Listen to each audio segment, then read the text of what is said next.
Le Rendez-vous Tech est financé par ses auditeurs et non pas par une société tierce ou de la publicité. Aujourd'hui, nous remercions Ubi Ridoff, Patérien, Alain Moerman, Bart Mulder, Wood et Jeffrey Zick. Merci à vous tous de soutenir l'émission et si vous voulez vous aussi en savoir un petit peu plus sur ce sujet, vous pouvez aller sur patreon.com/rdvtech ou cliquer dans les notes de l'émission. Bonjour à tous et bienvenue sur le Rendez-vous Tech, l'émission qui explore et qui vous résume de manière compréhensible toute l'actualité tech, internet et gadgets.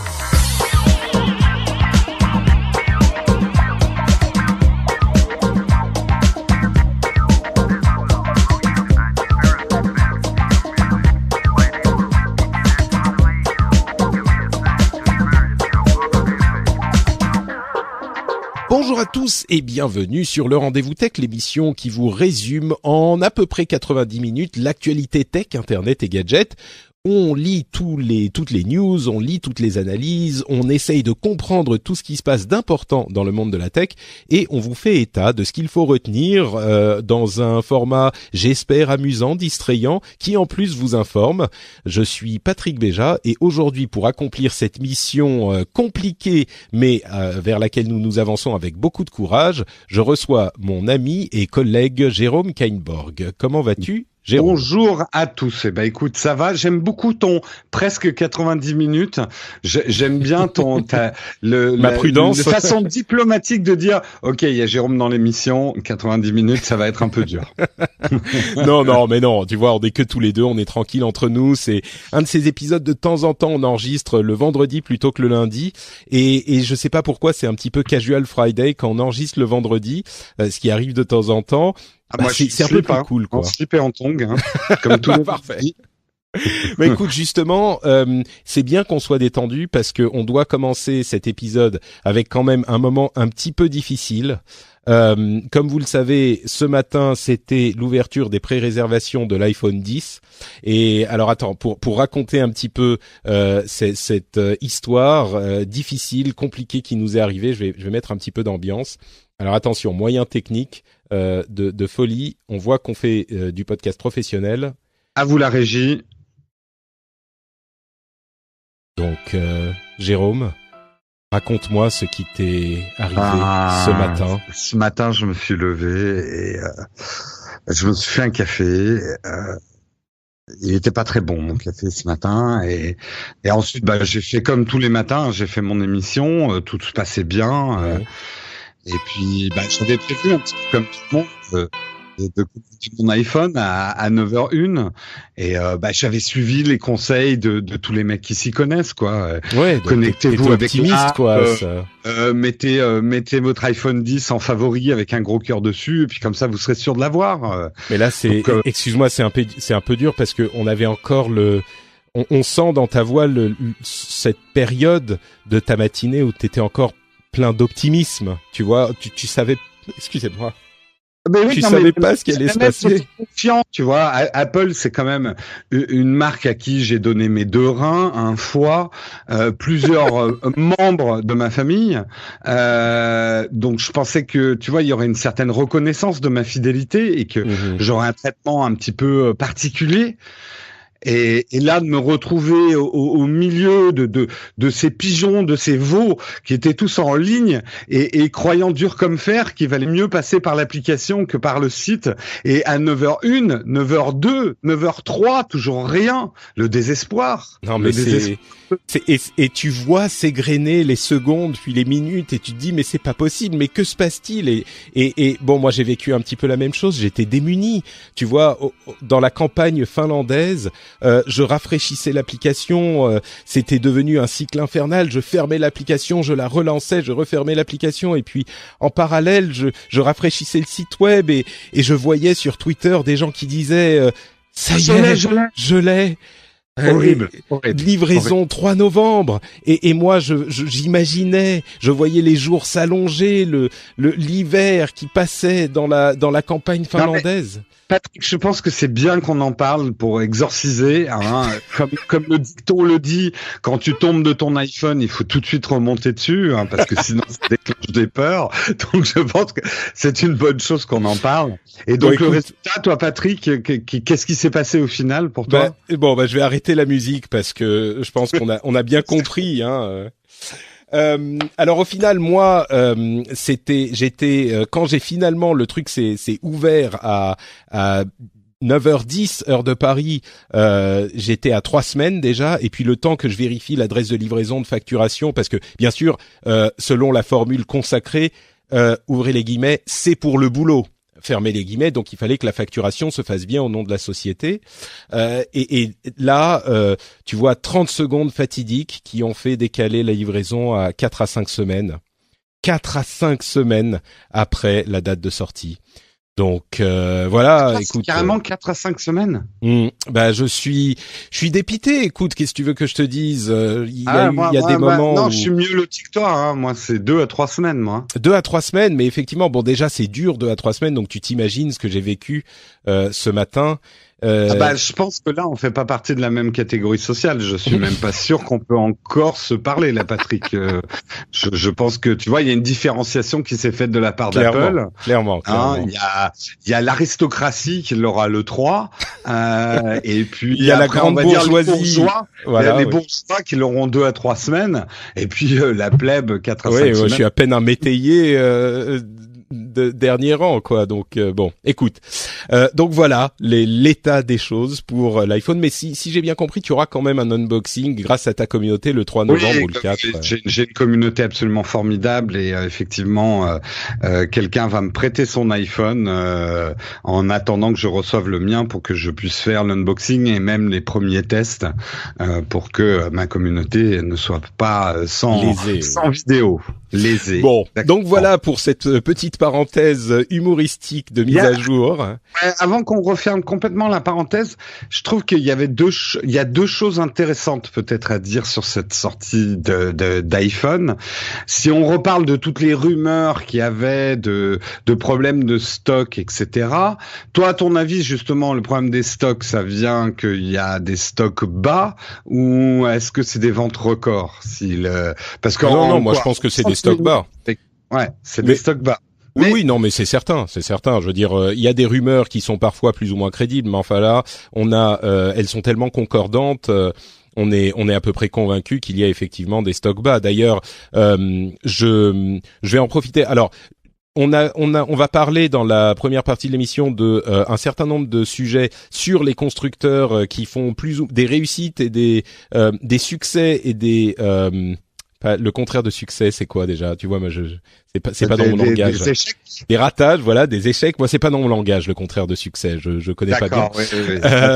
Des succès et des échecs. Et puis on aura en deuxième partie, on va parler du nice web. Est-ce que on est arrivé à un stade de l'évolution du web où on a besoin de prendre en compte justement des trucs qu'on ne prenait pas en compte avant et de créer un univers du web qui soit un petit peu, peut-être pas plus accueillant, mais au moins un petit peu moins ville, et on va en discuter un petit peu avec Jérôme. Et dans le cadre de ces succès et de ces, comment tu dis, échecs, d'accord. Ouais. Et de ces échecs, effectivement, on va parler de Microsoft, de Google, de Essential, etc. Et également d'Apple.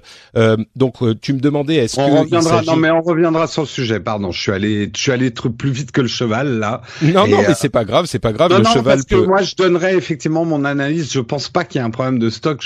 Je pense qu'il y a un très joli coup d'Apple, mais j'en parlerai tout à l'heure. Alors, effectivement, toi, avec tes théories du complot, tu sais quoi? Alors, laissons Apple, du coup, puisqu'on en a déjà un petit peu parlé, effectivement, pour la fin de cette discussion.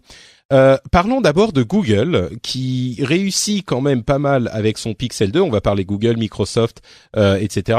Google qui réussit avec son Pixel 2, même si nous sommes toujours frustrés qu'il n'arrive pas en France, avec le double de précommande par rapport à l'année dernière, avec le Pixel premier du nom, mais et d'ailleurs un système on a chip qui s'appelle le Pixel Visual Core, qui sera activé avec des prochaines versions d'Android, qui est déjà sur la bêta, à vrai dire, qui a été designé par Google. Donc, on a vraiment une puce designée par Google, ce qui est extrêmement important dans la philosophie qu'a Google de son matériel. C'est-à-dire que là, il s'implique, encore un signe selon lequel il s'implique vraiment dans la conception de l'appareil, pas seulement du logiciel, mais également du matériel. Et ça, c'est extrêmement important.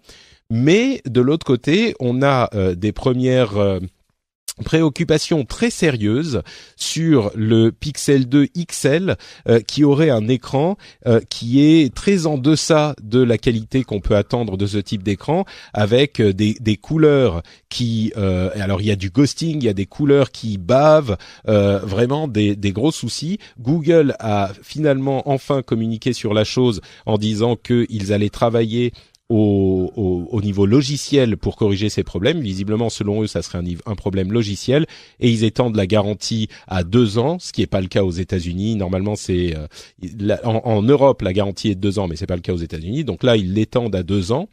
Donc ils réagissent bien. On ne sait pas à quel point est étendu ce problème, parce que pour le moment, c'est surtout les pre-release, les previews des journalistes qui ont noté ce souci, mais ils sont nombreux à l'avoir noté. Mais donc voilà, à la fois une réussite et puis un petit problème au démarrage avec le Pixel 2. On n'est pas encore au Color Bleed Gate, il n'a pas encore son hashtag, mais je crois qu'on n'en est pas loin. Maintenant, à savoir si c'est très répandu, on peut pas encore savoir, c'est encore le début. Mais donc un petit accro quand même au démarrage pour ce Pixel 2 XL. Ouais, oui, c'est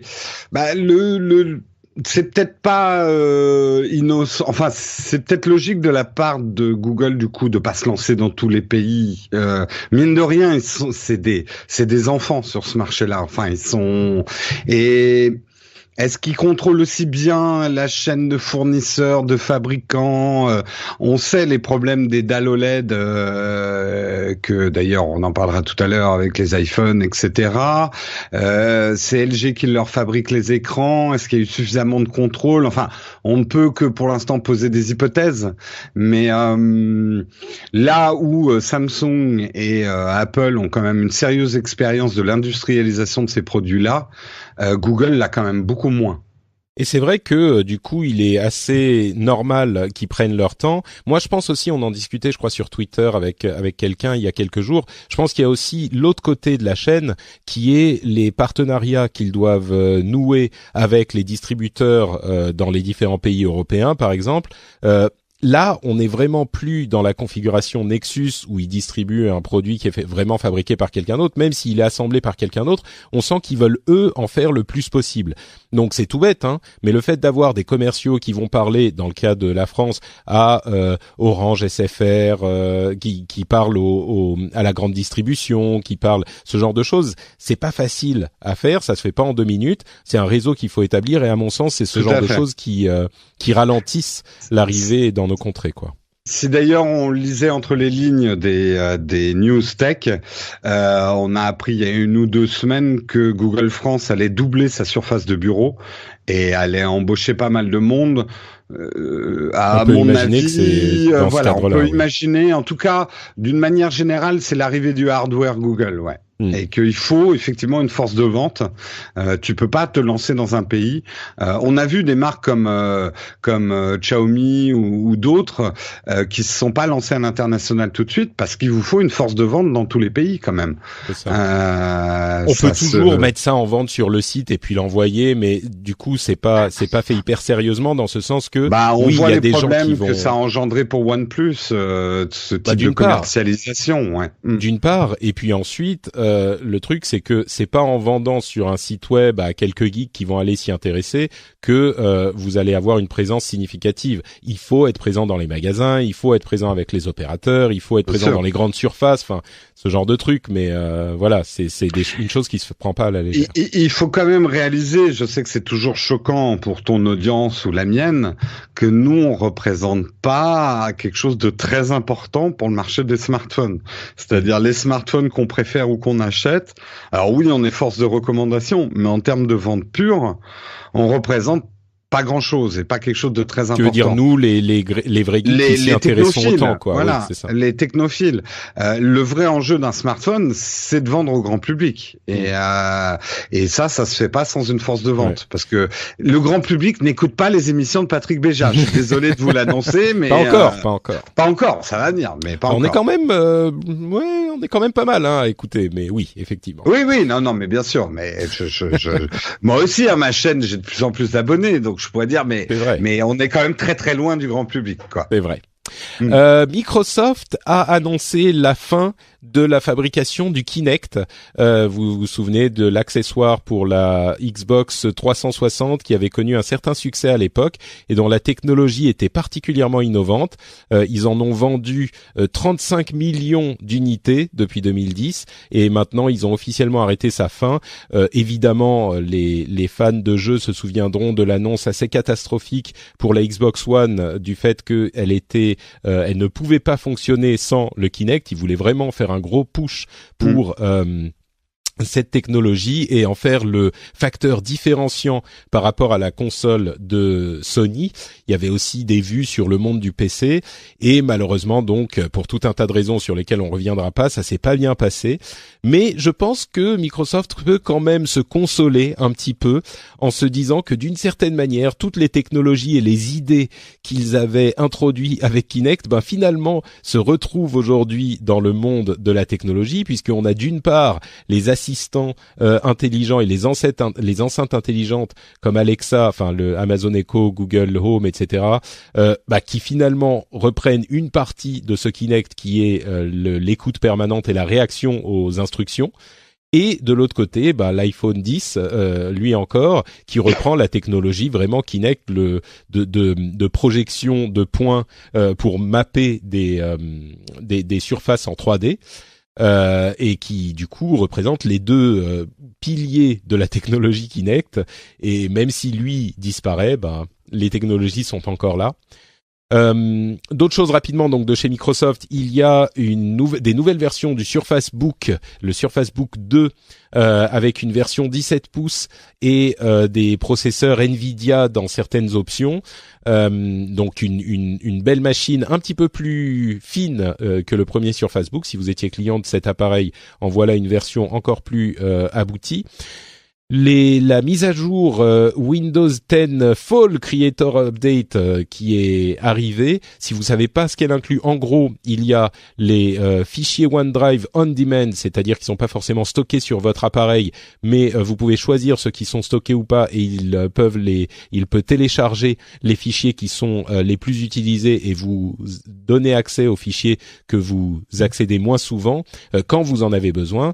Il y a la fameuse app My People qui réunit en fait tous vos contacts avec toutes les informations sur eux qui avaient l'air intéressantes, et puis le support des casques de réalité mixte. Donc voilà ce qui se passe dans la Fall Creators Update.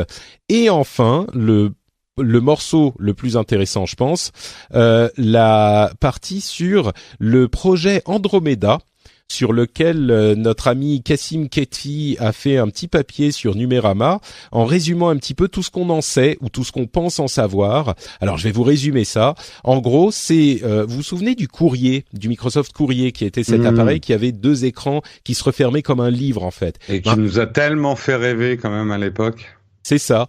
Et l'idée, ça serait d'avoir en fait un ordinateur sous Windows 10 qui ressemblerait un petit peu à un courrier plus compact avec un écran qui ferait le tour de la bordure, enfin de la jointure, et qui pourrait donc se plier dans tous les sens.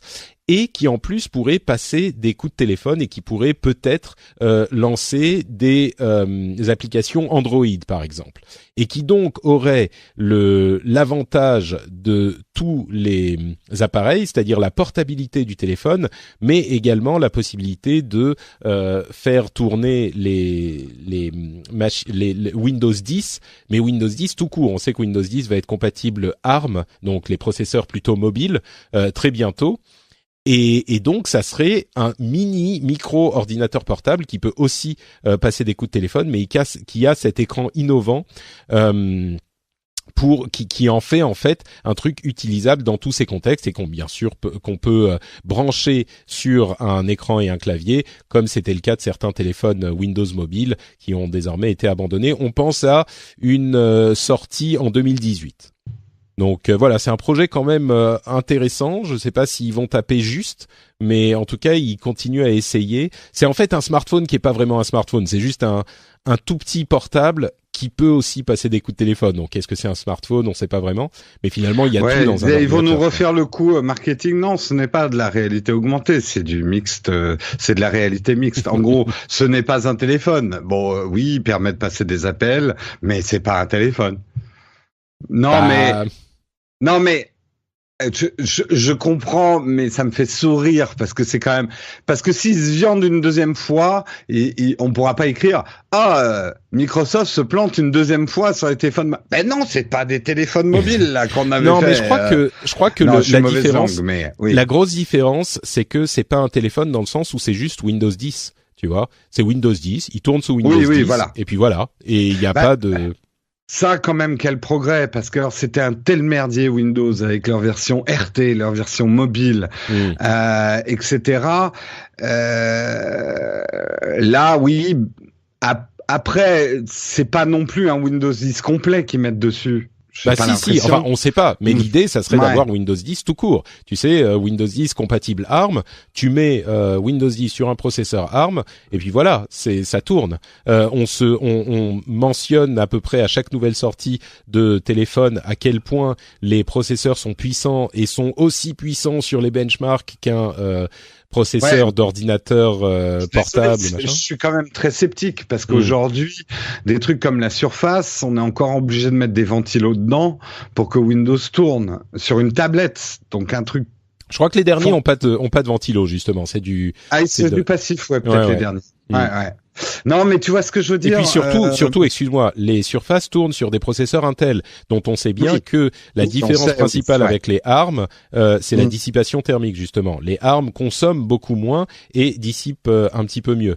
Donc tu vois, il y a quand même beaucoup de facteurs qui se regroupent pour laisser penser qu'un tel produit est techniquement possible au niveau du matériel comme au niveau du logiciel. Maintenant, la question c'est est-ce que c'est un produit dont on a besoin? Ça, c'est une autre question. Moi, je pense que oui. Moi, je l'ai suffisamment dit sur l'iPad. Aujourd'hui, il y a une nouvelle voie de l'informatique pour des objets qui ne sont pas des ordinateurs, qui ne sont pas des smartphones, qui permettent de faire de la bureautique relativement... Enfin, moi, mon grand truc, c'est de dire, voilà, tout le monde n'a plus besoin d'un ordinateur, mais tout le monde a besoin de l'informatique. Donc, qu'est-ce qu'on leur donne comme objet pour travailler, finalement, pour faire des choses? Le smartphone, on fait déjà beaucoup de choses dessus, mais il y a les limites quand même du système. Tu vas pas faire toute ta paperasse et tous tes mails sur ton smartphone. Donc oui, il y a la place pour un objet, et que ça soit entre l'iPad Pro, que ça soit le Note 8 de Samsung, c'est des objets qui s'approchent de ça. Donc j'y crois assez à leur form factor d'un smartphone plié en deux qui devient une tablette en fait. Peut-être, ouais. Bon, c'est vrai que c'est un fantasme qu'on a depuis longtemps, à voir si Microsoft réussirait à le concrétiser.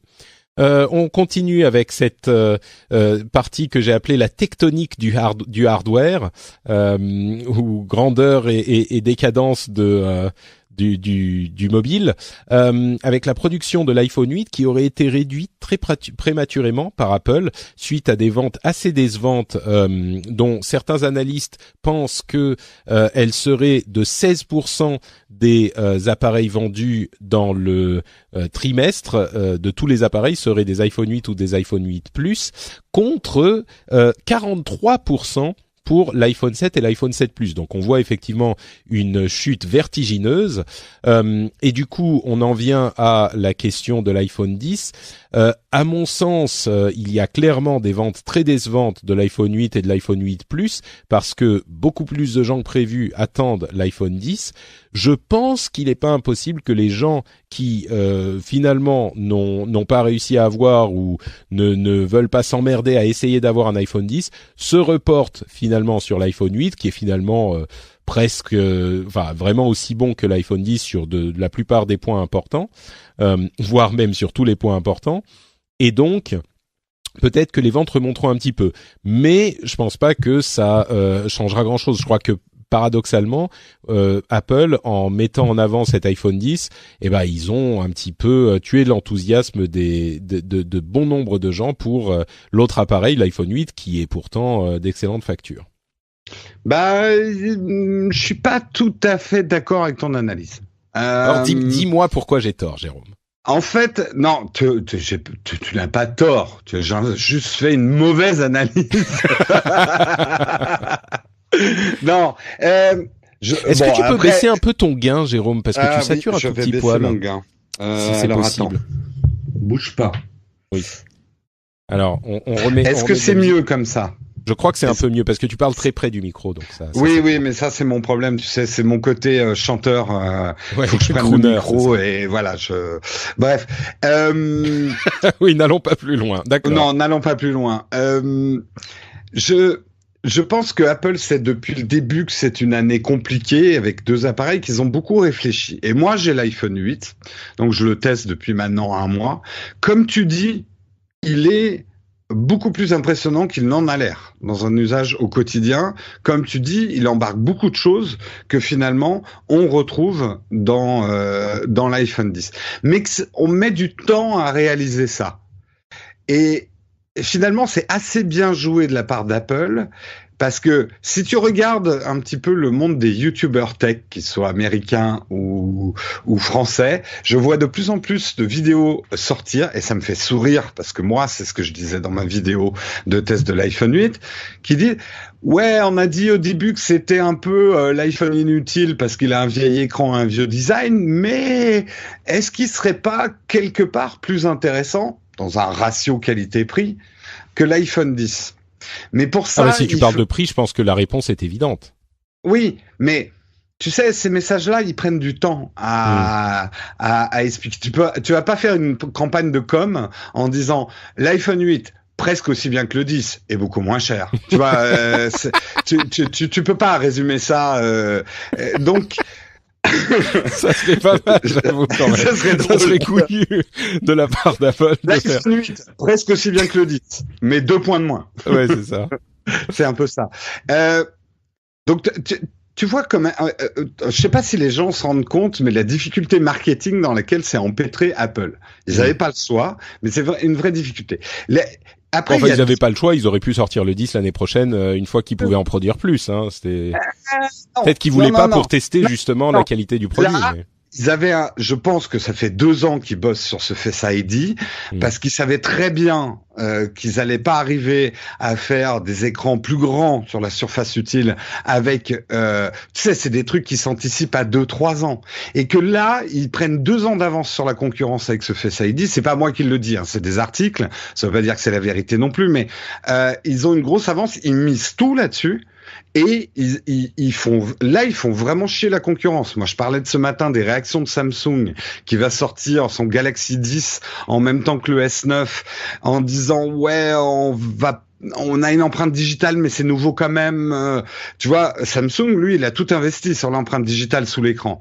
Apple, ils ont abandonné le projet. Je pense que Apple joue gros. Comme ils ont l'habitude de faire, il y a un côté bluff. Ils sont très contents de mettre dans l'embarras la concurrence. Et il y a 2 choses intéressantes que j'ai analysées ces 2 derniers jours. Sur les problèmes de stock, est-ce qu'ils allaient baisser la qualité du Face ID, etc. Et sur une interview que Tim Cook a donnée à Chicago, je crois il y a 2 jours. En parlant des stocks, moi il y a une chose que je pense depuis le début, et ce qui s'est passé ce matin me le confirme. Apple est très très soucieux de son image en ce moment. Ils l'ont toujours été, mais encore plus en ce moment. Et Apple n'aurait jamais permis, ne se serait jamais permis de sortir l'iPhone 10 avec des stocks dont on a entendu parler. Il n'aurait que 2 millions d'exemplaires. Oh non, on n'est pas à 2 millions quand même, on est à plus que ça. Moi, il faut bien comprendre que si il y a vraiment un problème de stock et que, on va dire aujourd'hui, là, à midi, les livraisons sont déjà en janvier 2018, comme le pronostiquaient certains, ça veut dire un marché noir qui va exploser, qui va donner une réputation à Apple, mais dégueulasse, et ça, ils en veulent pas. Pourquoi je dis qu'ils sont aussi soucieux? Souviens-toi, ça fait 2 ou 3 générations maintenant d'iPhone qui font tout pour pas qu'il y ait des queues devant les magasins. Alors tu vas me dire, là, cette année, ils l'encouragent. Mais justement, cette année, ils veulent d'énormes queues devant les magasins. Tim Cook a quand même dit, venez dans les on aura du stock dans les magasins. Par contre, venez tôt, hein. Ce qu'ils veulent, c'est des queues, mais de 3 pâtés de maison à 3 heures du matin, quoi. Des queues comme on n'en a pas vu depuis, on va dire, l'iPhone 5, quoi. Pourquoi ils ne faisaient plus elle va loin, hein, mon analyse, mais j'ai beaucoup réfléchi. Pourquoi ils veulent plus de queue devant les Apple Store? C'est parce que je sais pas si t'as vécu, moi je l'ai vécu pour le 6S parce que j'étais obligé d'aller faire la queue. C'est horrible maintenant, les queues devant les Apple Store dans les grandes agglomérations. Il n'y a que des mecs là il y a que des mecs avec des poignées de bifton. Qui parlent, je suis désolé, hein, ça va avoir un caractère raciste, hein, ce que je dis, mais qui ne parlent pas le français, c'est un fait, et qui sont là pour acheter des smartphones, pour les distribuer dans les pays où on peut pas les trouver. Or, si tu regardes le lancement de cet iPhone 10, et c'est pour ça que ça me fait rigoler ces histoires de stock bas, il le lance dans 55 pays. Il y a très peu de pays qui vont pas l'avoir. Ça casse le marché noir. Je serais pas complètement surpris qu'Apple interdise les paiements en liquide de l'iPhone 10 dans les queues. Parce que Apple veut ramener ce côté festif des lancements des iPhones pour son iPhone anniversaire, pour son iPhone qui va marquer les 10 ans à venir. Et alors, c'est peut-être très fumeux, hein, toute mon hypothèse. Mais je serais non, mais tu penses qu'ils ont les stocks, c'est ça ton idée? Je pense qu'ils ont les stocks. Moi, je pense qu'ils ont les stocks. Apple aurait préféré dire, écoutez, on va le lancer en 2018, que de risquer du marché noir. Bon, écoute, on verra, hein. Effectivement, c'est pas disons que ton scénario n'est pas complètement inimaginable, mais moi ça me paraît bon. Là, je suis en train de vérifier. Il est 2 heures à Paris, donc on a une demi-journée de précommande et on est toujours à 5 à 6 semaines pour l'expédition. Donc, oui, je sais pas si ça monte parfois plus loin, mais... Et attention, quand ils annoncent 5 à 6 semaines, moi, ça m'est arrivé avec 2 iPhones, après, ils réduisent parfois les délais. Moi, franchement, après, écoute, on verra, c'est comme ça, tu te lances pas dans 55 pays en même temps si t'as des problèmes de stock. Ça serait fou. Et c'est le bad buzz. Tu sais, il y a 2 trucs, on le dit souvent, il y a 2 trucs qui tuent une entreprise. C'est produire pas assez et produire trop. Pas assez parce que si t'arrives pas... tu crois pas, il y a quand même, excuse-moi Jérôme, mais on a quand même plus que des rumeurs sur les difficultés qu'ils ont à produire ce capteur. On a vraiment un niveau de leaks qui sont concordants. On a toutes les confirmations selon lesquelles effectivement ce capteur, l'une des parties du capteur est difficile à produire et que donc ça contraint la production d'une manière significative, qu'ils ne peuvent pas en produire autant qu'ils voudraient. Ça, t'y crois pas? Ouais, concordant ou orchestré, parce que mais c'est la théorie du complot là. Non, c'est possible, hein, c'est possible. Dans les derniers leaks qu'il y a eu, il y a des gens de chez Apple qui ont dit oui, on a eu des problèmes, mais maintenant on n'en a pas. Donc il y aura du stock à Noël. Moi, ça me fait quand même penser à, je vous fais monter la pression, mais grave. Oh, ça va être super dur de l'avoir. Vous l'aurez pas avant mi-2018. Il y a des articles qui disaient ça quand même. Vous l'aurez pas avant mi-2018 parce qu'ils savaient bien sûr qu'ils auraient un problème pour. Tu peux pas vendre un smartphone à tout le monde le même jour, quoi. C'est impossible. Donc ils savaient qu'il y avoir des tensions. Et finalement, les gens vont être soulagés de se dire je vais quand même l'avoir en 2018. Tu vois ce que je veux dire? C'est ou fin 2017. Bon, écoute, c'est possible. Je dis pas que c'est totalement invraisemblable. Là où je mettrais une toute petite précision, c'est que certaines personnes vont entendre ça et se dire oui, bien sûr, c'est comme d'habitude, on organise une pénurie. Et c'est pas du tout la même chose. Et à chaque fois qu'on parle de pénurie organisée, je m'inscris en faux contre cette idée, parce que pour moi, il est l'idée à moins qu'on soit vraiment dans le luxe, mais le vrai luxe type diamant, bijouterie, machin. L'idée qu'un constructeur ne va pas vendre un produit à des gens qui le veulent est complètement inepte. En l'occurrence, c'est pas de la pénurie organisée, c'est des rumeurs de pénurie qui seraient orchestrées de manière à créer une demande qui permettrait d'écouler beaucoup d'appareils. C'est ça ta thèse. Peut-être. Il y a ça, et le fait que Apple sait très bien qu'il peut pas produire assez de smartphones au lancement. Au lancement, c'est impossible. Aucun industriel peut arriver à faire ça. Non, mais enfin, ils y arrivaient pour les iPhone 7, les iPhone 6. Ils étaient quand même arrivés à un niveau où c'était pas super difficile d'avoir ton iPhone la semaine du lancement. Je suis désolé, là encore, la quantité de produits mis sur le marché ces derniers temps, disons que, à mon sens, il ne fait aucun doute qu'il y a beaucoup plus d'iPhone en général qu'il n'y aura d'iPhone 10 cette année. Tu vois, cette année, ils auront, je sais pas, la moitié ou le tiers des quantités. Alors oui, c'est un iPhone plus cher, mais je crois que c'est contraint par les difficultés de production. Toi, tu dis le contraire. Bon, écoute, on verra. Je pense pas 100% le contraire. Je pense que c'est un smartphone qui est difficile à produire, qui est compliqué, ou sur lesquels leurs marges sont réduites. Et je pense qu'ils espèrent aussi quand même un effet de rebond vers l'iPhone 8, tout en sachant très bien que l'iPhone 8 ne commencera vraiment à se vendre qu'avec la sortie de l'iPhone 10. C'est un paradoxe, mais c'est ce que je disais tout à l'heure. Oui, il y a des gens qui vont se reporter dessus. Bon, écoute, théorie intéressante en tout cas. On verra si les auditeurs réagissent. Je vais te faire pourrir. Non, mais c'est pas impossible. C'est théorie du complot. Non, mais je pense que c'est pas totalement impossible qu'ils aient effectivement. Tu vois, il y a Tim Cook qui gère les flux de production et comment ça s'appelle, la logistique autant qu'il peut, et puis ensuite il va voir ces gens de la com et du marketing et il leur dit bon, alors voilà dans quelle situation on est, qu'est-ce que vous pensez qu'on peut faire, et la com ensuite s'en saisit et peut-être organise des leaks, des machins pour maximiser les effets dans le public. Ça c'est à mon sens un compromis qu'on pourrait faire tous les deux, où je pourrais dire oui effectivement là ça me paraît crédible quoi. Bon, on verra. Parlons un petit peu d'Essential. Vous savez, le téléphone de Andy Rubin, qui en plus maintenant se fait traîner devant la justice par Tony Fadell. Enfin, c'est les genres Android versus Android et versus les anciens d'iPhone, etc. Enfin, c'est terrible. Mais Android, donc le Essential a perdu $200 de prix. Il coûte désormais $499 au lieu de $699, à peine 2 mois après son lancement qui lui-même a été retardé parce qu'il était difficile. Les opinions que j'ai entendues sur cet appareil, c'est que à $700, c'était quand même, ça faisait cher. Par contre, à 500, c'est quand même une bonne affaire. Donc voilà. Mais c'est intéressant de voir que Andy Rubin a des difficultés à vendre son appareil. Bah, je pense que là, on est typiquement dans un problème de prix. Tu vends un truc qui s'appelle Essential et tu le vends à des prix pas de haut de gamme, mais qui va flirter avec ce qu'on appelle maintenant le haut de gamme dans les smartphones. T'as un problème de positionnement marketing. Si tu le vends à $500, c'est déjà plus cohérent de ne mettre que l'essentiel dedans, tu vois. Il y a un moment où quand t'as baptisé ton téléphone essentiel, faut pas vendre du superflu, quoi. Pas mal, effectivement, ouais.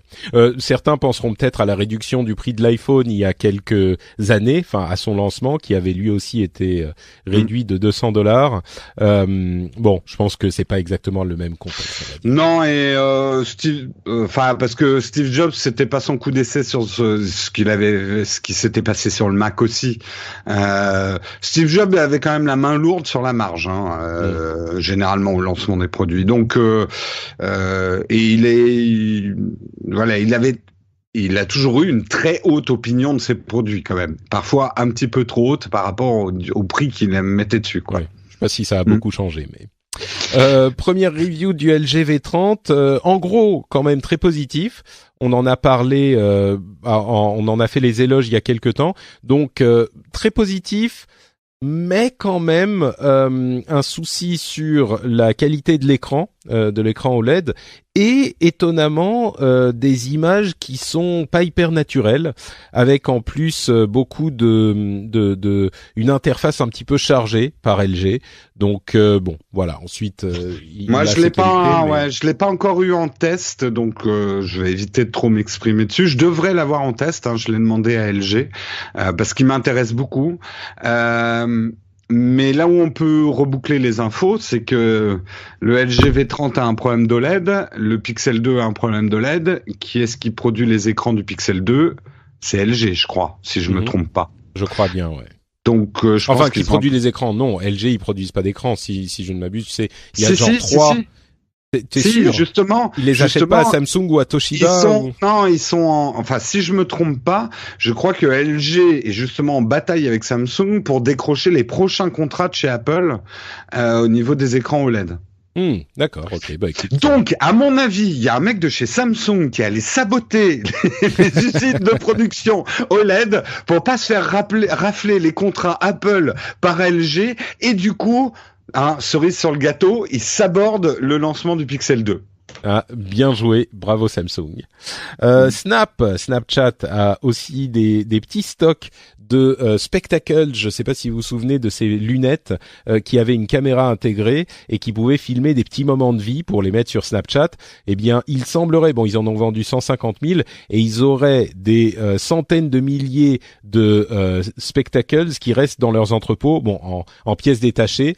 Et c'est marrant parce que Evan Spiegel, le président de Snapchat, disait oui, non mais bon, c'est des trucs, c'est des produits qui se vendent sur 10 ans, on n'a pas du tout surestimé quoi que ce soit. C'est bon, moi je crois que clairement ils se sont plantés. C'est assez rare de voir Snapchat se planter pour le signaler, mais mon estimation c'est que bon. Ouais. Non. Là, pour le coup, je me suis complètement planté sur mon pronostic. Moi, je te rassure, c'est pas la première fois, Jérôme. Hein. Je sais, mais écoute, je l'admets. Moi, j'avais dit, mais non, Snap se lance pas tout de suite à 2 pieds joints dans le hardware. C'est un galop d'essai. Ils font un truc hyper hipster, vendu que dans des distributeurs qui déplacent de ville en ville. C'est pas un produit qu'ils ont stocké pour un mass market, quoi. C'est un produit de niche et limite fabriqué à l'unité, quoi. Tu vois, je pensais, enfin, la manière qu'ils ont eu de le commercialiser, je suis désolé, s'ils ont un entrepôt plein de Spectacles, c'est leur problème, là. Parce que tu lances pas un produit en faisant monter la hype, en le vendant que dans quelques points du monde, en pensant que derrière, tu vas le refourguer au grand public. Alors oui, peut-être à 20 € sur Amazon. Ça va peut-être se terminer comme ça, les Spectacles. Mais voilà. Ouais, je crois qu'effectivement, il y a eu une mauvaise estimation des choses. Et bon, on verra si l'avenir donne raison à Evan Spiegel qui dit non, c'est sur 10 ans, il y a machin, il faut le temps que les gens s'habituent. Moi, je crois qu'il se rattrape aux branches. Mais il se rattrape aux branches parce que quand il réfléchit, le produit n'est plus du tout cohérent avec l'orientation de Snap. Snap se dirige vers la réalité augmentée à fond. Ils ont sorti là aujourd'hui une expérience de réalité augmentée autour de Stranger Things. Des lunettes qui ne permettent pas la réalité augmentée, on a envie de dire putain, c'est saut 2016 quoi. Voilà. Bon, ouais, c'était pas exactement le même produit, mais oui, je comprends ce que tu veux dire. Ce que je veux dire, c'est qu'aujourd'hui, il correspond pas au positionnement que veut avoir Snap. Donc voilà pour la grandeur et décadence des produits mobiles, hein, quelques news mises ensemble pour vous parler un petit peu de tout ce marché et de où on en est aujourd'hui. Et puis deuxième petite discussion que j'aimerais avoir avec toi, Jérôme, sur le nice web, ce que j'appelle le nice web. On a eu un certain nombre de news ces derniers temps, notamment Facebook qui a racheté l'application ou qui veut racheter l'application TBH, qui veut dire To Be Honest, qui est une application vraiment pensée comme une application de compliments sur les gens qu'on connaît, qui vise les collégiens, les lycéens. En mettant avec la liste de contacts, on peut décerner, par exemple, qui a le meilleur sourire à quelqu'un ou qui est la personne la plus cool ou ce genre de truc. Et les contacts qui ont des bons résultats sur les sondages sont notifiés de leurs résultats. Et puis les autres, ils sont pas notifiés. Alors oui, on pourrait dire, du coup, les personnes qui ont jamais des bons résultats, ils vont devenir, ils vont être tristes et aigris et déçus. Mais quand on compare au type de harcèlement qu'on peut avoir dans d'autres applications sur lesquelles traînent les adolescents et les gens en général, celle-là est vraiment pensée pour essayer d'avoir une bonne expérience, une expérience positive pour l'essentiel de ses utilisateurs. On a aussi Facebook qui fait un test sur une manipulation de son flux de news qui met la focalisation sur les histoires de vos amis, les sujets de vos amis, et pas sur les sujets des pages que vous suivez. Donc là encore, Facebook restreint l'influence des pages, des pages, plutôt que celles des contacts physiques, vrais, réels, que vous connaissez. Et c'est intéressant parce que ça revient à ce qu'était Facebook au départ d'une part, mais également ça remet au centre les histoires des gens que vous connaissez plutôt que des trucs qui sortent d'un petit peu nulle part. Alors c'est encore un test, hein, on n'est pas encore dans un déploiement général, mais on a à côté de ça Twitter qui va faire un travail sur comme les autres réseaux d'ailleurs, mais faire un travail sur les pubs et avoir plus d'informations sur les pubs pour qu'on sache d'où viennent les pubs qu'on voit, les pubs et donc les tweets promus, etc. Ils vont également bannir entièrement les publicités de Russia Today et Sputnik suite aux enquêtes qu'ont fait le Congrès à propos des essais d'influence de l'élection américaine en 2016, donc de l'influence du gouvernement russe dans l'élection américaine. On sait qu'ils ont essayé de le faire un petit peu partout en Europe et toujours avec cette technique de fomenter les divisions en mettant des histoires un petit peu outrancières des deux côtés ou des quatre côtés politiques. Tout ce qui est le plus scandaleux, ridicule, qui va vous faire cliquer, tweeter et vous énerver, ils essayaient de promouvoir ce genre de sujet. On ne sait pas quelle influence ça a eu, ni quelle portée ça a eu, mais c'est ce qu'ils essayaient de faire. Et enfin, Twitter a révélé une mise à jour de leurs règles de conduite qui est beaucoup plus stricte que ce qui s'était passé jusqu'à maintenant et qui va effectivement bannir de manière assez claire des trucs dont on pourrait s'étonner qu'ils n'étaient pas bannis avant, comme tout ce qui est revenge porn, incitation à la haine, etc., etc. Et la réaction qu'on peut avoir, c'est de se dire ah oui, mais comment est-ce que c'était pas dans leurs règles qu'on n'avait pas le droit de faire ça jusqu'à maintenant? C'est scandaleux. Mais souvenons-nous que Twitter, j'écoutais This Week in Tech, un podcast populaire américain cette semaine. D'ailleurs, je devrais participer au prochain. Si vous êtes réveillé dimanche pendant la nuit, vous pouvez m'écouter ou l'écouter ensuite. This Week in Tech, et il disait, Léo Laporte reparlait du fait que il faut pas oublier qu'il y a eu le printemps arabe, dont à tort ou à raison on attribue le succès en partie à Twitter, et que cette idée de la liberté d'expression à tout prix, de manière à protéger justement peut-être des mouvements qui pourraient être considérés comme amoraux ou illégaux ou etc. dans certains pays, on va autoriser peut-être plus qu'on ne devrait pour plutôt s'aventurer du côté de la permissivité pour le bénéfice de ce genre de choses-là. Et ça, effectivement, au début des années 2010, ça a donné des résultats hyper intéressants, comme notamment le printemps arabe qui a eu bien sûr une influence importante politiquement et géopolitiquement. Donc, une fois tout cela dit, moi, la question que j'aimerais nous poser à nous tous, et Jérôme, on va essayer d'en discuter maintenant, c'est est-ce qu'on arrive à un stade de l'âge du web où j'en parle de temps en temps, j'ai l'impression qu'on change d'image du web, où on était absolument pour la liberté à tout prix il y a encore quelques années, et l'année 2016, avec ce qui s'est passé politiquement, a été une sorte de moment de prise de conscience. Et je dis politiquement et aussi socialement, parce que on avait vraiment des divisions dans la société qui étaient attisées par nos communications sur le web. Et donc, on se disait jusqu'à maintenant, oui, liberté à tout prix, le rêve de l'Internet, c'est qu'on peut dire tout ce qu'on veut et que tout le monde est libre de s'exprimer. Et oui, il y aura effectivement des dérives, mais c'est le prix à payer pour avoir la liberté, à une situation aujourd'hui où on se dit peut-être que finalement ce prix à payer commence à devenir trop élevé Et du coup, est-ce qu'on n'est pas en train de passer d'une situation où on se disait, les trolls, les commentaires négatifs, le harcèlement, c'est un petit peu la réalité du web et on n'y peut rien, en fait. On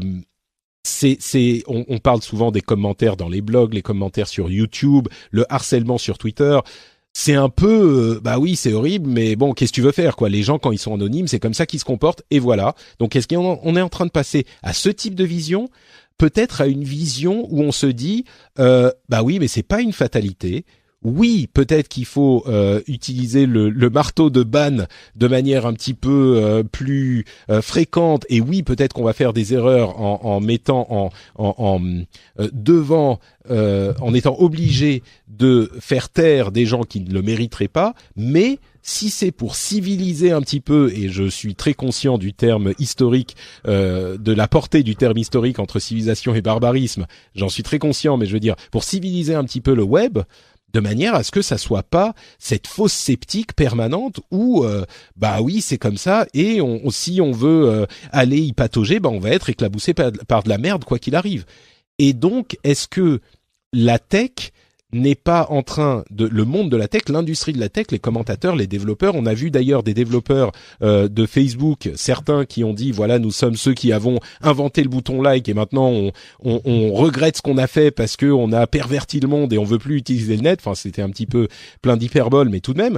Mais plutôt se dire, est-ce que dans notre développement d'internet, dans notre conception du net, des apps, on va pas essayer d'intégrer l'idée que il faut faut faire attention à l'expérience de l'utilisateur, pas juste avec l'interface, mais aussi s'assurer, peut-être comme l'application To Be Honest, TBH, où on fait attention à ce qu'il n'y ait pas trop de trucs négatifs, se dire, il faut que cette partie de notre réflexion soit inclue dans notre développement et qu'on se dise c'est trop la merde, quoi. Il faut faire quelque chose et réfléchir à comment développer un produit qui, non pas qui laisse le no man, enfin pas le no man's land, mais la liberté totale, l'anarchie totale, mais qui soit peut-être un petit peu dirigé, même si ça veut dire que, forcément, on est un petit peu dirigé avec ce que ça implique.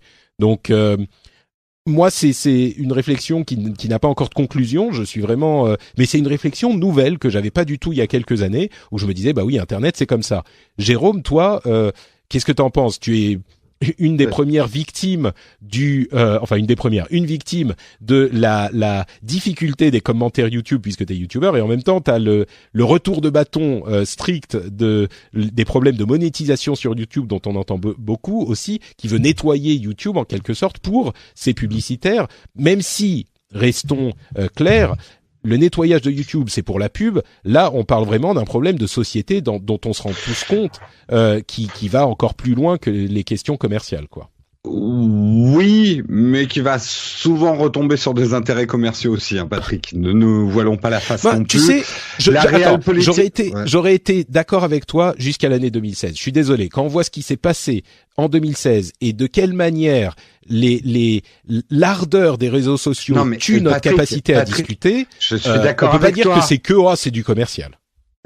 Non mais attends. D'abord, le commercial n'est pas forcément un mot sale. Ça, il faut s'enlever ça de la tête. Et non, deuxièmement, bien sûr, deuxièmement, en gros, la situation on est aujourd'hui, et c'était bien prévisible, parce que c'est l'évolution de toute technologie. Le web, après une période d'adolescence, on lui demande maintenant de se comporter un petit peu en adulte. Et quand je te parle d'intérêt financier, regarde, justement, prenons Twitter. Twitter, on leur dit, en gros, tant que vous n'aurez pas fait le ménage, vous ne serez pas rentable. Aujourd'hui, quelque part, on se déniaise d'un Internet qu'on a cru gratuit, libre, zone d'expression, progrès désintéressé de l'humanité.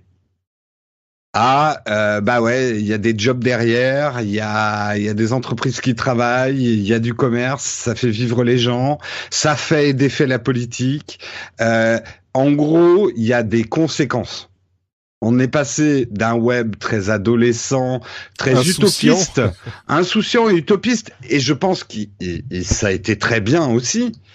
Et j'espère qu'une partie va rester. C'est ça, je voudrais ajouter quand même Je pense que le web, on va dire mass média, aujourd'hui prend ses marques de mass média. Et là où moi je le vois par l'œilleton de YouTube, on parle beaucoup des problèmes de démonétisation en ce moment. Et d'ailleurs souvent à tort en tapant sur la tête de YouTube en disant mais pourquoi YouTube démonétise mes vidéos? C'est pas YouTube qui démonétise vos vidéos, qui démonétise les vidéos. C'est les annonceurs. Et pourquoi les annonceurs ils démonétisent? Parce qu'ils ne veulent pas que leur publicité passe devant n'importe quel contenu.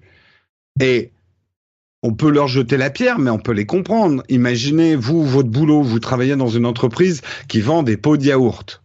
Imaginons, enfin des yaourts. Et votre pub passe devant une vidéo YouTube prank avec quelqu'un qui jette du chocolat à la gueule des gens en leur faisant croire que c'est du caca. C'est pas une super façon de vendre son produit. Et vous, votre problématique, elle est commerciale. Elle n'est pas de la liberté d'expression, etc. Alors, j'ai pris là des trucs un peu... Mais ce qui me fait sourire, et je l'avais tellement pronostiqué il y a quasiment 10 ans avec No Watch, c'est que il y a même pas besoin d'attendre que le CSA mette vraiment le nez dans le YouTube. C'est les YouTubers qui, par souci de comment je fais pour gagner ma vie, vont commencer à imposer une propre autocensure sur leur production. Parce que sinon, elle leur rapportera rien. C'est là où je dis que l'économie rattrape aussi. Tu sais, c'est bien beau de dire oui, mais moi, je veux faire et dire exactement ce que je veux. C'est souvent ce que tu dis quand t'es adolescent, que tu vis chez tes parents et qu'il y a à manger tous les soirs sur la table et que t'as pas ton loyer à payer et à vivre. Ouais, mais enfin, je tombe dans la caricature, hein, je tombe dans la caricature, mais c'est un peu exprès. Aujourd'hui, les seuls qui tiennent encore des discours, oui, mais nous on fait des blogs ou de la vidéo par passion, c'est généralement des gens qui vivent encore chez leurs parents et qui sont encore adolescents. Oui, la réalité rattrape le web en ce moment et ça a été très accéléré. Là, je suis complètement d'accord avec toi avec les phénomènes de 2016. Ouais, mais c'est du coup, je vais prendre le contre-pied de ce que je disais tout à l'heure. Autant je suis pas complètement sûr de ce que j'en pense finalement, et je suis pas certain. Mais en même temps, on est en train de perdre un rêve, quoi. Mais attends, moi j'ai donné un constat froid de la situation, mais elle me fout les boules. Elle me fout les boules. Je savais que ça allait arriver. J'ai essayé de profiter moi au maximum quelque part de ces années d'insouciance. On a eu la période hippie du web, on va dire. Et je suis triste parce qu'il y a des très bonnes choses qui se passaient sur le web et qui étaient parfaitement innocentes et qui allaient dans le sens d'un progrès de civilisation, à mon avis, qui vont disparaître sous des notions de profit et de rentabilité. Et je trouve ça extrêmement triste. Inévitable, mais très triste. Mais du coup, est-ce que tu penses... Enfin, du coup, il y a deux questions. Est-ce que tu crois... J'ai l'impression que tu es d'accord sur le fait que maintenant, constatant que... c'est difficile d'être juste civil, quoi, sur le web. J'ai l'impression que tu es d'accord que les sociétés qui sont importantes dans le web sont en train de... je caricature en disant un nice web, mais... c'est pas genre tout le monde est gentil, tout le monde est souriant, mais qui essaye un petit peu de faire attention à ce genre de choses, à ce que la fiente ne soit pas omniprésente sur leur service, qu'on peut comprendre. Et ce que aujourd'hui je pense que beaucoup d'entre nous appellent finalement de leur vœu, je serais curieux d'entendre des gens qui disent que c'est pas quelque chose qu'ils veulent. Je pense que ces gens-là ne sont sans doute pas, n'ont pas affaire aux commentaires YouTube et au harcèlement sur Twitter, mais même les gens qui s'engueulent avec leurs amis sur Facebook, le problème c'est que on revient à cette question de si on était l'un en face de l'autre, on aurait une conversation beaucoup plus civile. Et alors que quand c'est sur Facebook, c'est un vrai souci, ça. C'est pas que ah bah oui, mais du coup on peut plus se parler. Il y a de ça un petit peu, et je pense que chez nous aussi, chez les utilisateurs, il y a il est important qu'on apprenne à utiliser ces outils. Et moi, par exemple, je sais que j'utilise beaucoup, donc j'ai l'habitude, mais il m'arrive régulièrement d'avoir des conversations même par Twitter où il est difficile de converser, où je sens que ça pourrait partir dans l'engueulade directe, mais pourtant je continue à parler et j'ai appris à manier la conversation pour en tirer quelque chose dans le sens où je comprends ce que veut la personne et je pense qu'au bout du compte elle me comprend aussi. Et vous savez que je fais cette émission qui s'appelle le Phileas Club où on parle de beaucoup de sujets polémiques, politiques et donc j'ai des conversations exactement comme on y pense entre des gens qui sont pas du tout d'accord et on arrive quand même à quelque chose. Donc je pense qu'il y a une part de responsabilité chez nous, chez les utilisateurs aussi, d'apprendre à utiliser ces outils. Mais il n'empêche que il y a aussi une part de responsabilité des gens qui fournissent ce service pour favoriser une utilisation civile ou simplement, dans le cas de Twitter, auquel on pense beaucoup, à simplement effectivement faire le ménage. Et oui, faire le ménage.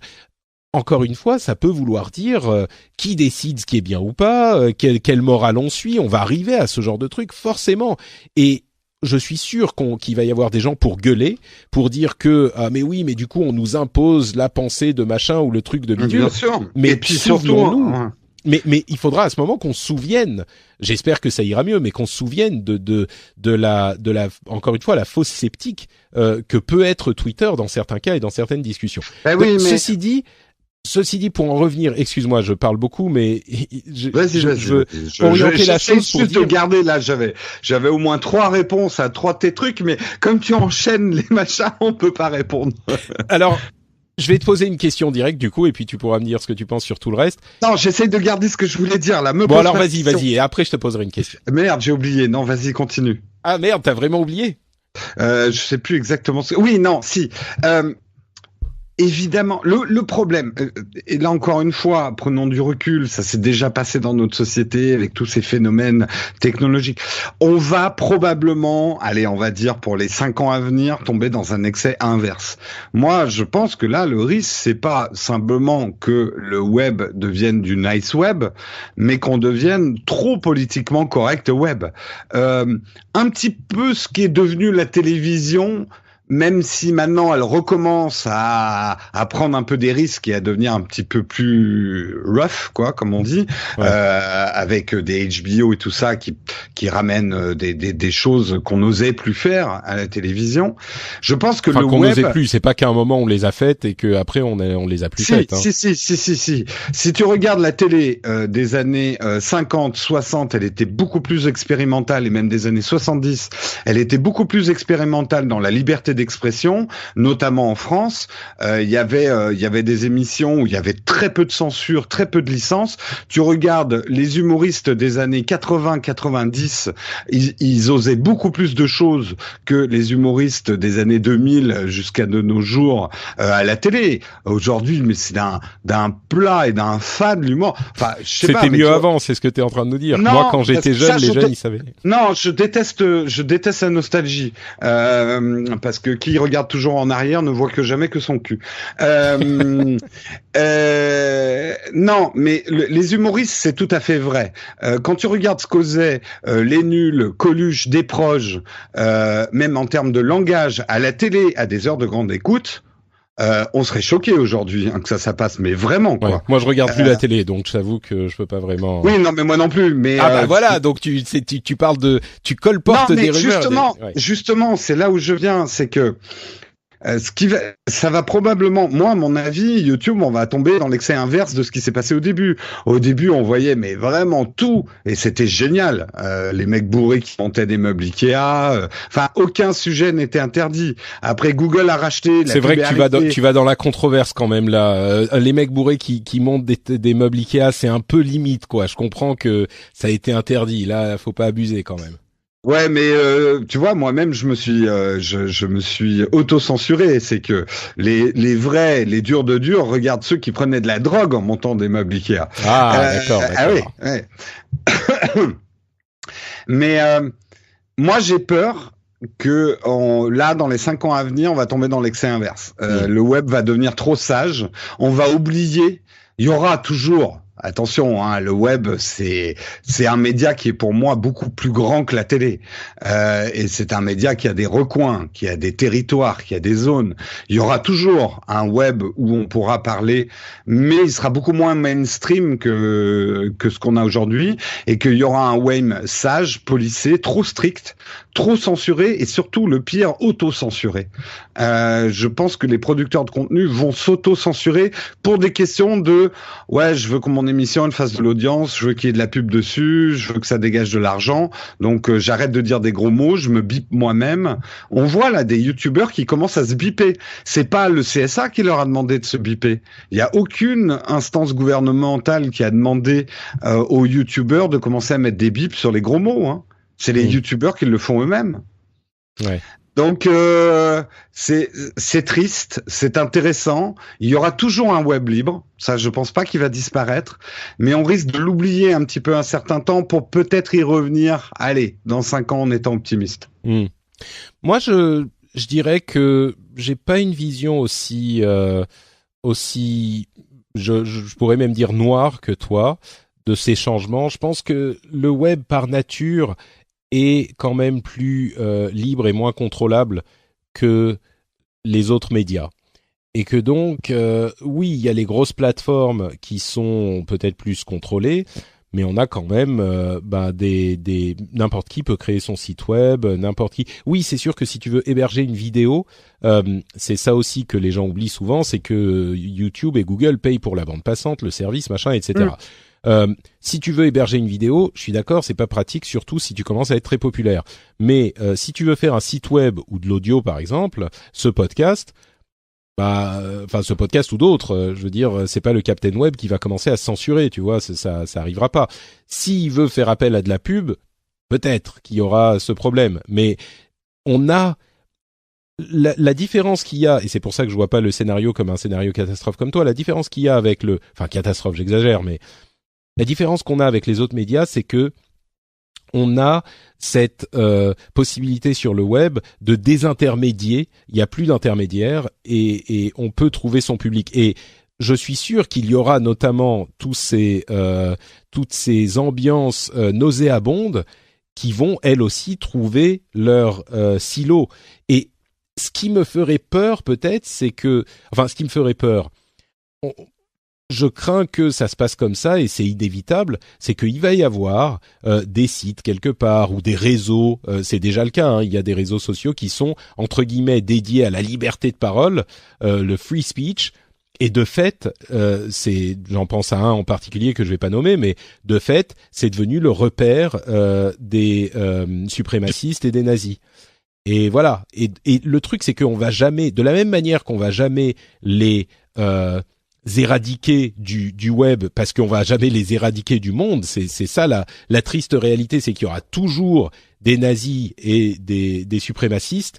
De la même manière qu'on va pas les éradiquer, on va pas non plus pouvoir éradiquer entre guillemets complètement la liberté de parole sur le web. Donc c'est pas comme la télévision ou la radio. Par contre, il y a certaines places publiques où on ne pourra plus se balader à poil, tu vois, et faire le couillon sur la table des gens qui sont en train d'essayer de manger leur hot dog. C'était tellement bien pourtant. Mais exactement, mais c'est ça qui était, c'est comme ça comme ça que je le vois. Patrick, c'est-à-dire que en fait, on est complètement d'accord que le financement participatif tel que tu le vis et que je le vis moi et c'est ce que je disais à la fin, mais c'est pas que va permettre, oui, mais quand même, parce que je suis désolé, je ramène à l'économie, mais l'économie, c'est la résilience. Je veux dire,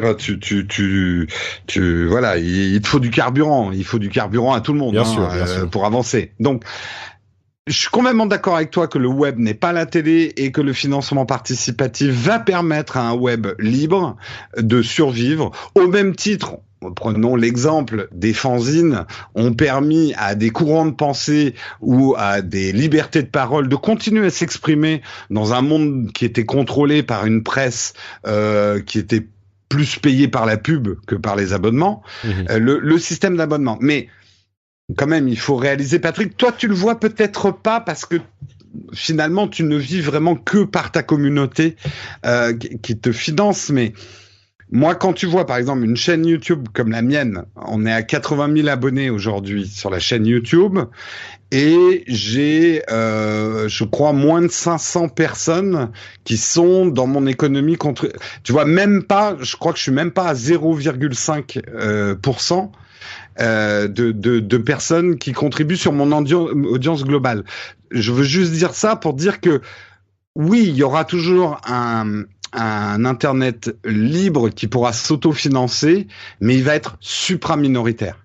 Mais moi, je suis pas. Non, mais tu dis ça parce que tu prends l'exemple le plus difficile à produire du web entier, c'est-à-dire de la vidéo et en plus de la vidéo de bonne qualité. Il n'y a pas plus dur à produire et plus coûteux à produire que la vidéo sur Internet, la vidéo en général. C'est pas que la vidéo, le web. On a, quand je parle de financement participatif, c'est pas, enfin, de coût de production, c'est pas que la question du financement participatif.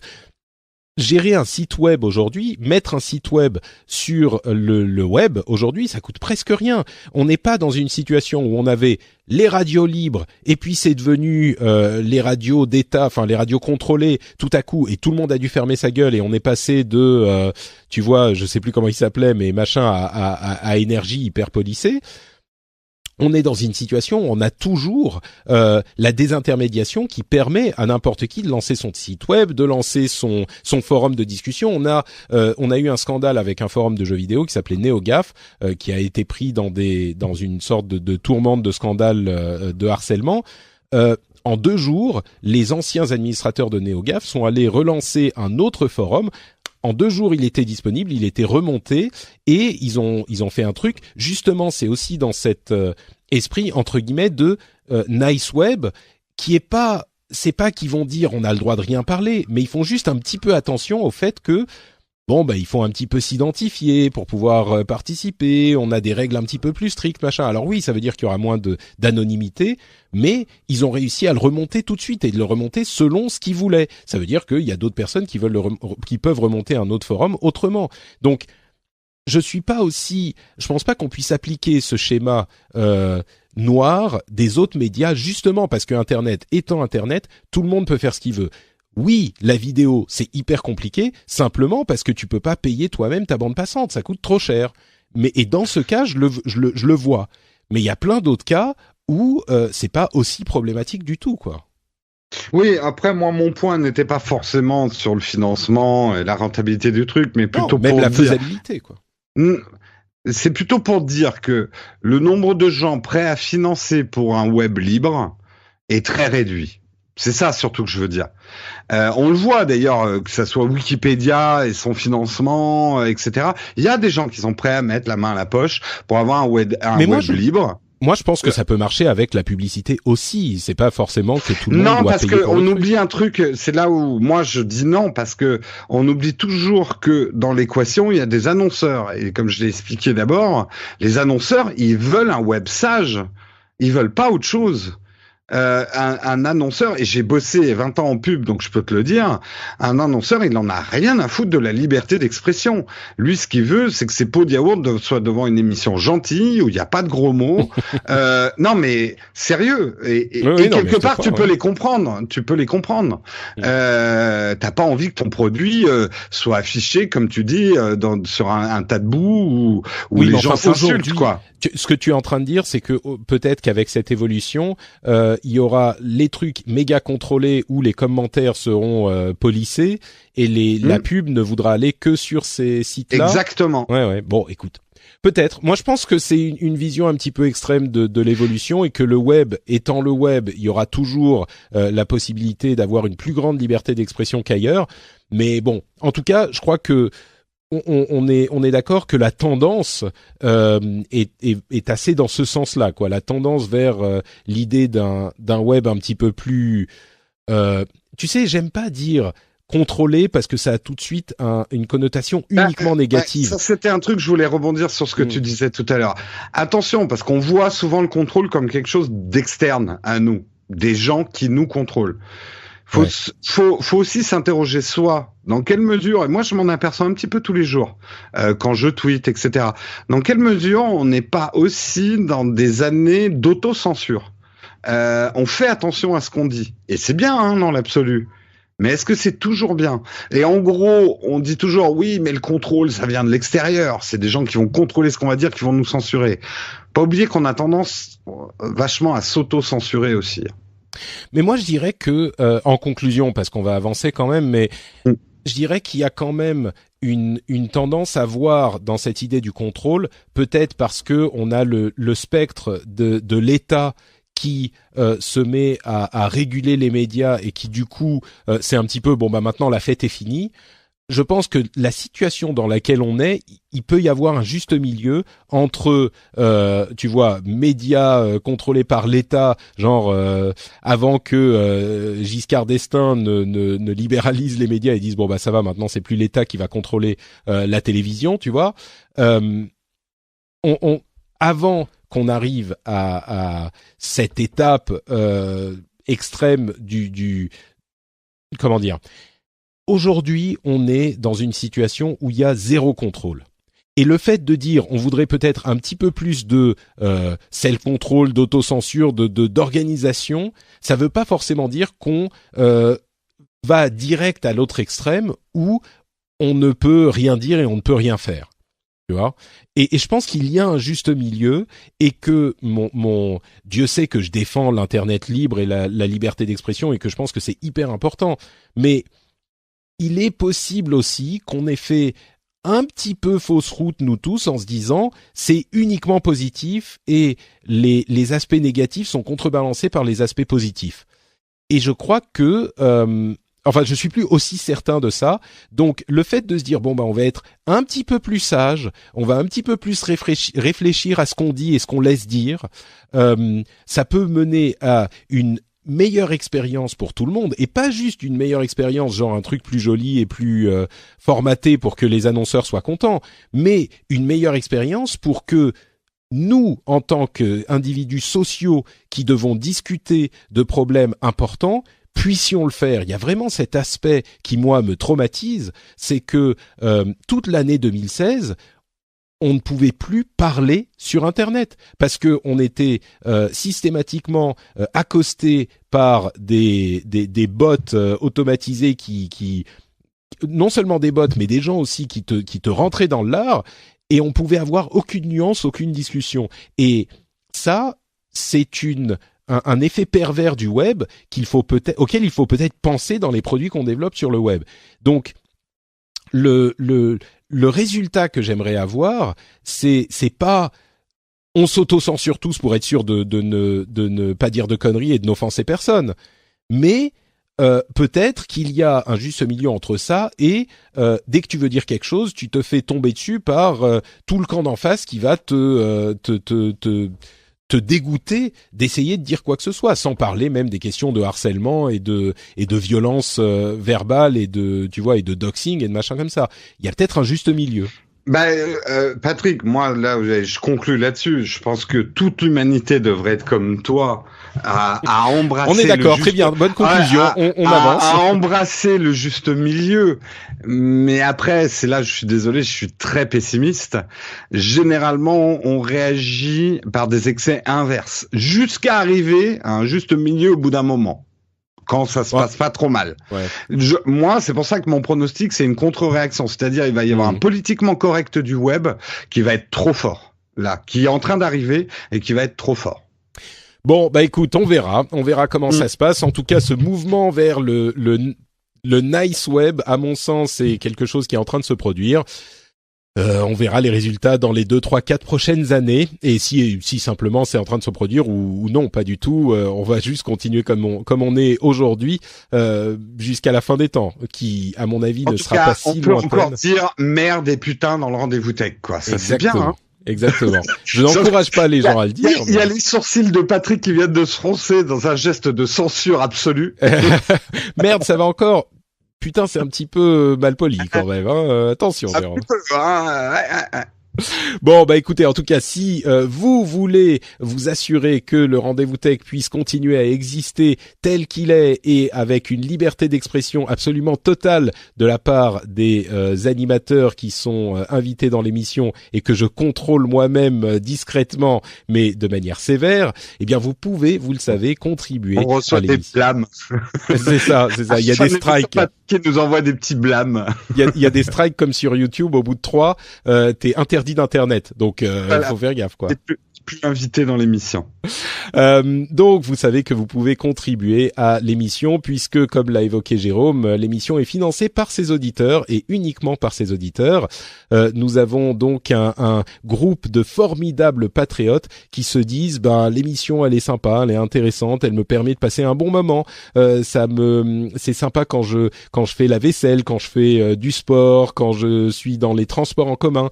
Et j'aimerais bien, ça m'apporte un petit peu de bonheur et du coup, ou un petit peu de distraction, et du coup je me dis ça vaut bien le prix d'un magazine, le prix d'un journal, le prix d'un café.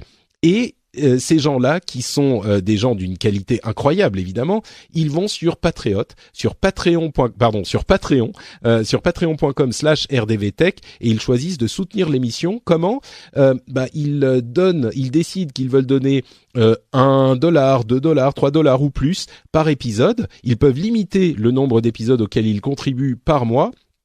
Et à la fin du mois, ils sont débités pour le nombre d'épisodes qui ont été produits.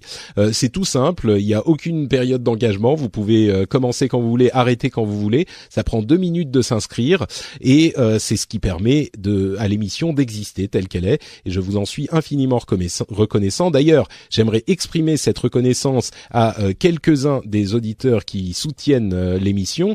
Aujourd'hui, c'est Jérôme Claire, Ced Lam, Julo, Stéphane Pink, Nicolas Takori, Eric Hoffman et Malobra. Merci à vous tous et à tous ceux qui choisissent de soutenir l'émission.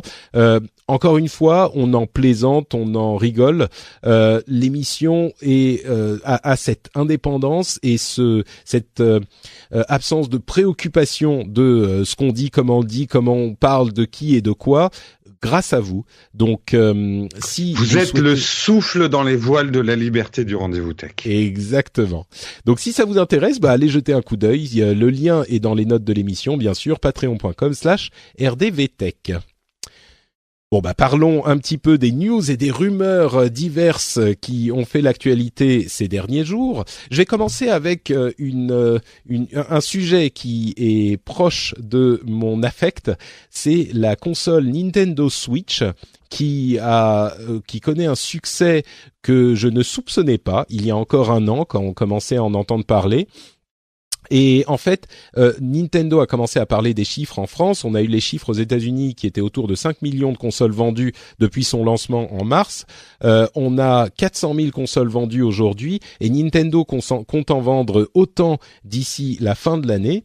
Donc ça va être vraiment l'un des produits tech jeux vidéo les plus populaires, je pense, de cette fin d'année, et avec raison, parce que autant j'étais sceptique il y a au début de l'année, autant à force de travail et de jeux, Nintendo a réussi à me convaincre. La console a un concept qui fonctionne vraiment. Pour ceux qui savent pas, c'est une console qu'on branche sur sa télévision, bien sûr, mais qui est assez compacte et qui ressemble à une sorte de tablette allongée ou de téléphone géant et qui a des manettes sur le côté et qui est donc et qui a un écran, comme je le disais, et qui donc peut être prise en transport, qui est transportable, qui est portable. Elle est un peu grosse quand même pour une console portable, mais elle est quand même portable.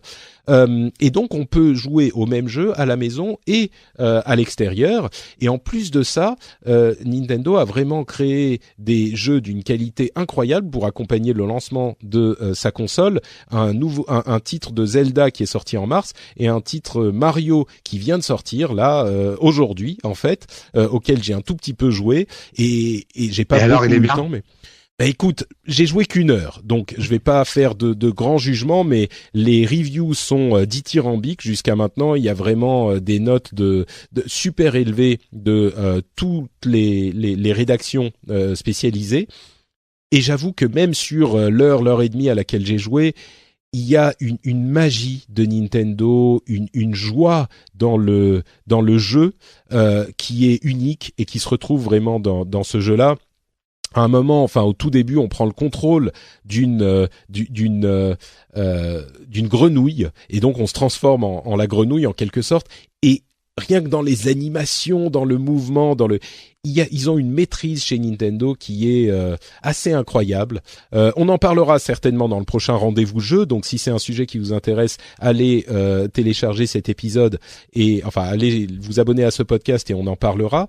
Mais pour le public du rendez-vous tech, ce que je tenais à signaler, c'était effectivement le succès de Nintendo avec cette nouvelle console et le fait que elle coûte à peu près 300 €, peut-être 350. C'est un super cadeau de Noël, je pense, si vous voulez faire un beau cadeau à quelqu'un. Et c'est un achat qui est assez sûr parce que rien que le Zelda et le Mario finalement valent l'achat si vous êtes fan de jeu.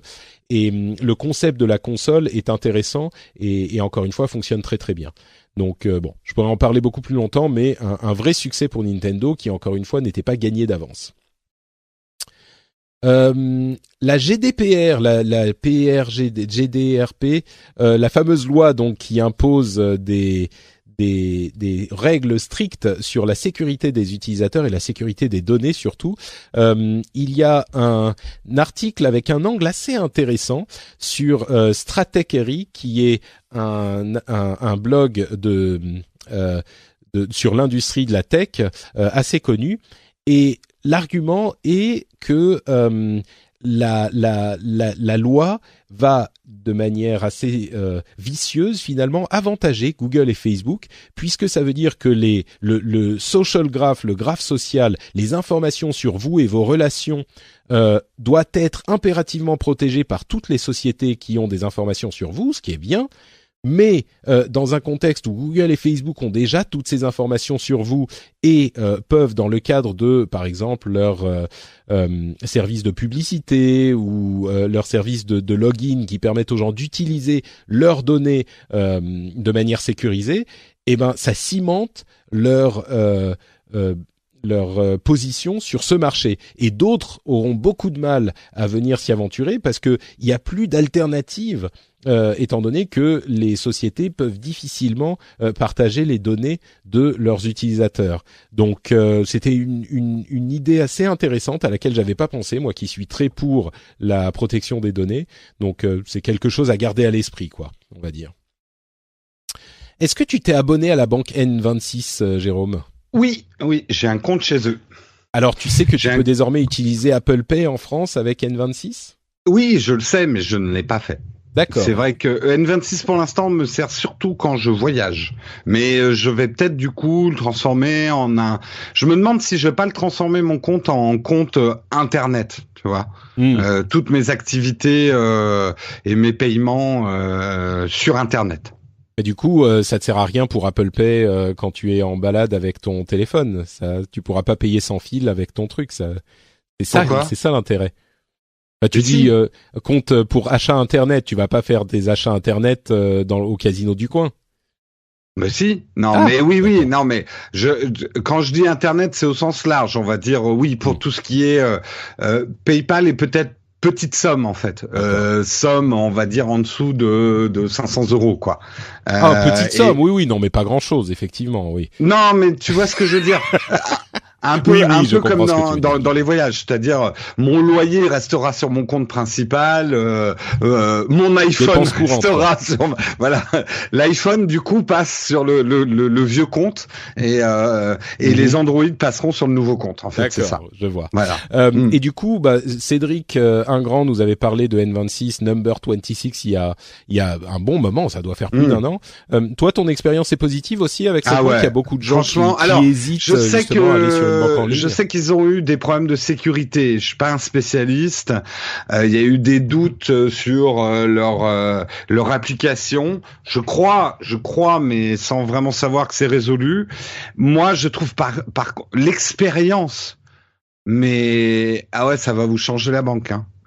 Un truc tout bête, mais tu tu utilises ta carte N26 où que tu sois dans le monde, tu reçois direct une notification de la somme convertie dans la monnaie, dans ta monnaie. Ça paraît con, mais en vacances, c'est génial. Parce que t'es pas là à te dire « Oh, merde, j'ai dépensé 46 000 trucs chmleux monnaie locale. » sans te dire que ça fait que 2 euros, quoi, au final. Tu vois, enfin, comment dire, je comprends, ça amène beaucoup de liberté par rapport à l'argent et ça t'enlève pas mal de soucis et tu gères tellement facilement ce compte à distance. C'est vraiment la première fois que j'ai un compte qui est aussi bien intégré à Internet et à la mobilité surtout. Bon, intéressant, effectivement. Bah tiens, un truc un petit peu moins comment dire, enthousiasmant. Au Portugal, j'ai vu passer un tweet sur un opérateur mobile, c'est Rocana qui a tweeté ça. C'est pas quelqu'un que je connaissais avant, mais enfin c'est avéré. C'est avéré effectivement. C'est un alors attendez que je vous dise pas de bêtises. Voilà, c'est un opérateur portugais qui s'appelle Meo, qui est c'est Cobbs sur Twitter qui m'a fait remarquer que c'était un opérateur racheté ou monté par Altice. Donc ces gens que j'aime. Ouais, j'ai pas eu de très bonnes expériences avec SFR ces derniers temps, donc voilà. Et en fait, ce qu'ils font, qui est assez horrifiant, c'est qu'ils vendent, c'est un opérateur mobile, donc c'est en mobilité, mais ils font une sorte de pack zéro rating où il va vous vendre des packs d'applications que vous pouvez utiliser de manière illimitée. Genre vous avez le pack messaging, vous avez Skype, Viber, WhatsApp, etc. Vous avez le pack social qui coûte 5 €. Vous avez Facebook, Snapchat, Twitter, machin, le pack vidéo. Et ils vous vendent genre plein de packs à 5 € pour pouvoir utiliser vos applications en plus de votre forfait. Alors, mais Patrick, c'est très bien. Je paye du coup que le web que j'utilise. Voilà, exactement. C'est l'horreur parce qu'il y a des gens qui vont dire ça, mais effectivement, c'est une entorse monstrueuse à la réalité du net, à la neutralité du net. Bien sûr, sur le mobile, c'est pas aussi comment dire. Il y a un petit peu plus de nuances parce qu'on a déjà des sociétés qui font et des opérateurs qui font du zéro rating sur certaines applications. Mais l'idée de vendre des packs à 5 €, la présentation graphique en fait, c'est exactement comme tu te souviens de cette image qui tournait sur les réseaux justement qui disait si on fait pas attention à la neutralité du net, on va avoir un web où ça va se passer comme ça, où vous aurez votre pack à 10 € pour pouvoir utiliser les réseaux sociaux, les machins. Et bon, c'était pour les FAI à la maison, mais enfin il n'empêche, c'est cauchemardesque quoi, c'est horrible. Ah oui, et je me suis moqué de ceux qui répondent. C'est vrai que la première logique, quand tu connais pas grand-chose, c'est de dire c'est très bien, Patrick. Moi, j'utilise pas tout dans le web. Je vois pas pourquoi je devrais tout payer. En gros, moi, je rêve de bouquets télé où je ne payerais que les chaînes que je regarde. Donc finalement, quoi de différent? Ben la différence, elle est fondamentale. C'est-à-dire que, on va pas refaire toute la neutralité du net, mais ça veut dire que on clive complètement toute évolution du web sur des applications qui auront décroché des contrats commerciaux avec ces opérateurs, empêchant tout progrès, toute évolution de votre propre consommation du web. Et c'est extrêmement dangereux. On peut reboucler facilement sur le long débat que nous avons eu sur l'internet trop sage et la liberté d'expression aussi. DeepMind, tu te souviens de l'application AlphaGo qui avait gagné au Go contre des champions du monde? Oui, mais je l'ai battu moi depuis. Depuis, tu l'as battu. Bon, bah écoute. Tu sais, moi, dans mon milieu, on m'appelle Go-Go Girl, hein, donc. Bah écoute, du coup, tu vas pouvoir te confronter à l'application de Go de DeepMind, qui maintenant gagne 90% de ses matchs contre AlphaGo. Ouais, mais il triche. Écoute, je sais pas s'ils trichent, mais en tout cas, c'est assez impressionnant de voir que on est à quoi, quelques mois, un an même pas, de la victoire de AlphaGo, et déjà DeepMind bat AlphaGo 90% du temps. Non mais enfin. Et là où c'est encore plus fou, c'est qu'il bat en consommant moins de puissance avec un seul processeur sur un ordinateur qui coûte vachement moins cher et en consommant moins d'électricité.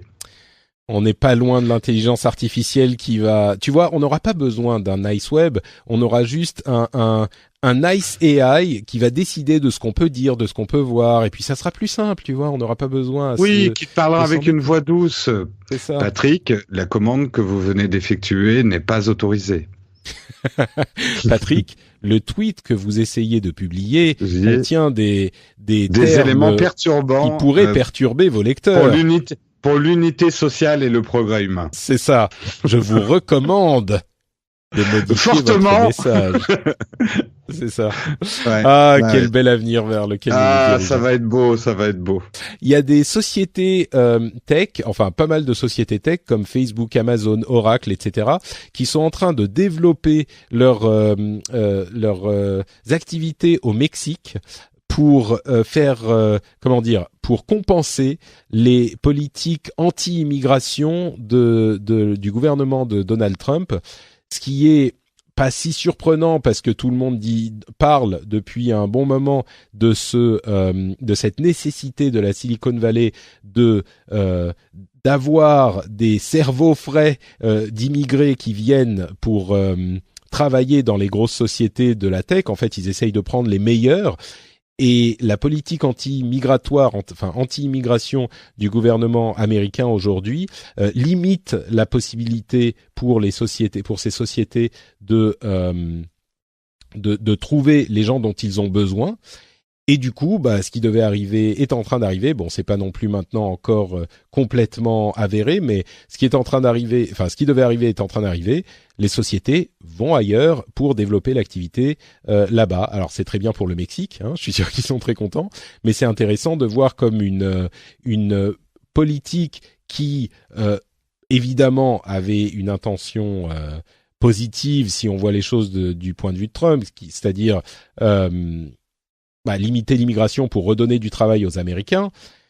Et là, ça a pas forcément l'effet escompté, quoi. Bon, on pourrait en parler longuement, mais voilà pour la petite news. Uber a aussi dévoilé un projet de données partagées, bien sûr anonymisées, sur leurs opérations et de données sur les transports et la mobilité dans plusieurs villes, dont Paris. Ce qui fait sans doute, je pense, un petit peu partie de cette opération séduction que fait Uber depuis quelques mois avec son changement de PDG, etc. Mais du coup, c'est intéressant. Peut-être que ça pourrait donner des études intéressantes parce qu'ils ont vraiment un set de données significatif, bien sûr, chez Uber, étant donné qu'ils sont tellement présents. Et ça peut aider à gérer la circulation ou la mobilité dans les grandes villes ou à tirer des enseignements. Là, on peut carrément faire des études académiques, scientifiques sur ces sujets, quoi. Oui, on peut aussi faire pas mal d'études marketing sur les déplacements urbains. Et quand tu sais qu'Uber lance sa carte de crédit aujourd'hui aussi. Ah oui, j'ai pas vu passer cette news. C'est quoi ça? Oui, ils lancent leur carte de crédit aux États-Unis pour démarrer avec des trucs vachement intelligents dedans.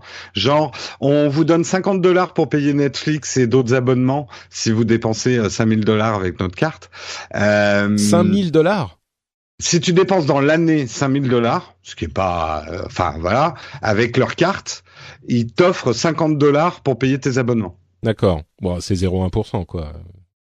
C'est pas mal. Oui. Pas mal. Non, oui, d'accord, oui. Mais je veux dire, il y a des cartes. Faut dire qu'aux États-Unis, tu sais, les cartes de crédit, c'est. Je sais.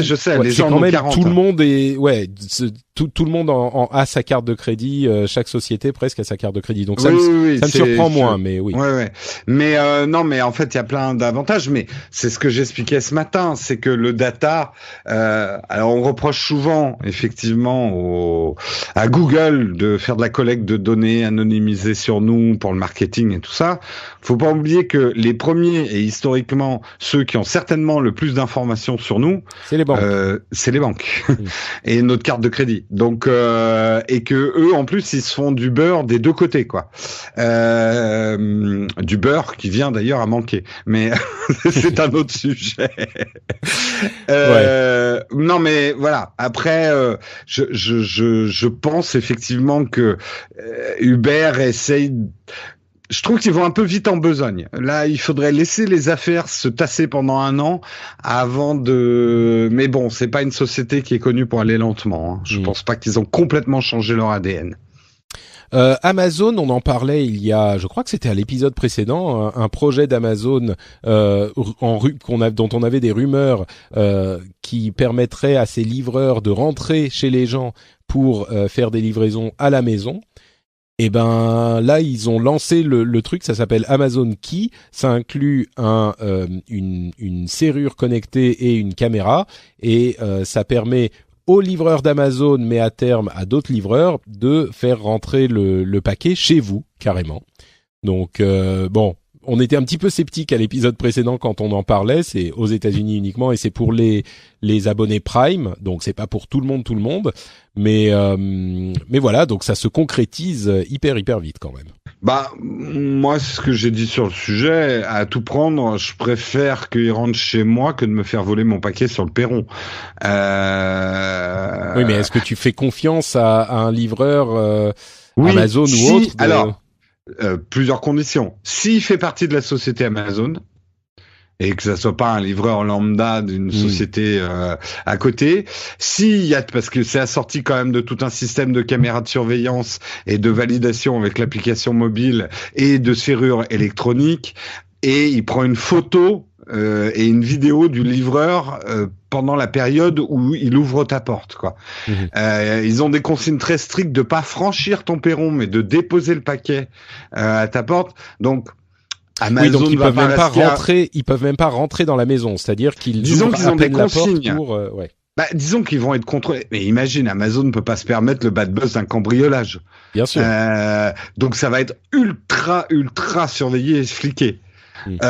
Et bah désolé, mais je préfère ça à des livreurs de pas chez Amazon, mais d'ailleurs qui viennent et qui sonnent même pas chez toi. Moi qui me laisse, alors encore mieux. Hein. L'autre jour ils m'ont laissé un paquet, je dirais pas ce qu'il y avait dedans, mais il y en avait quand même pour de la valeur.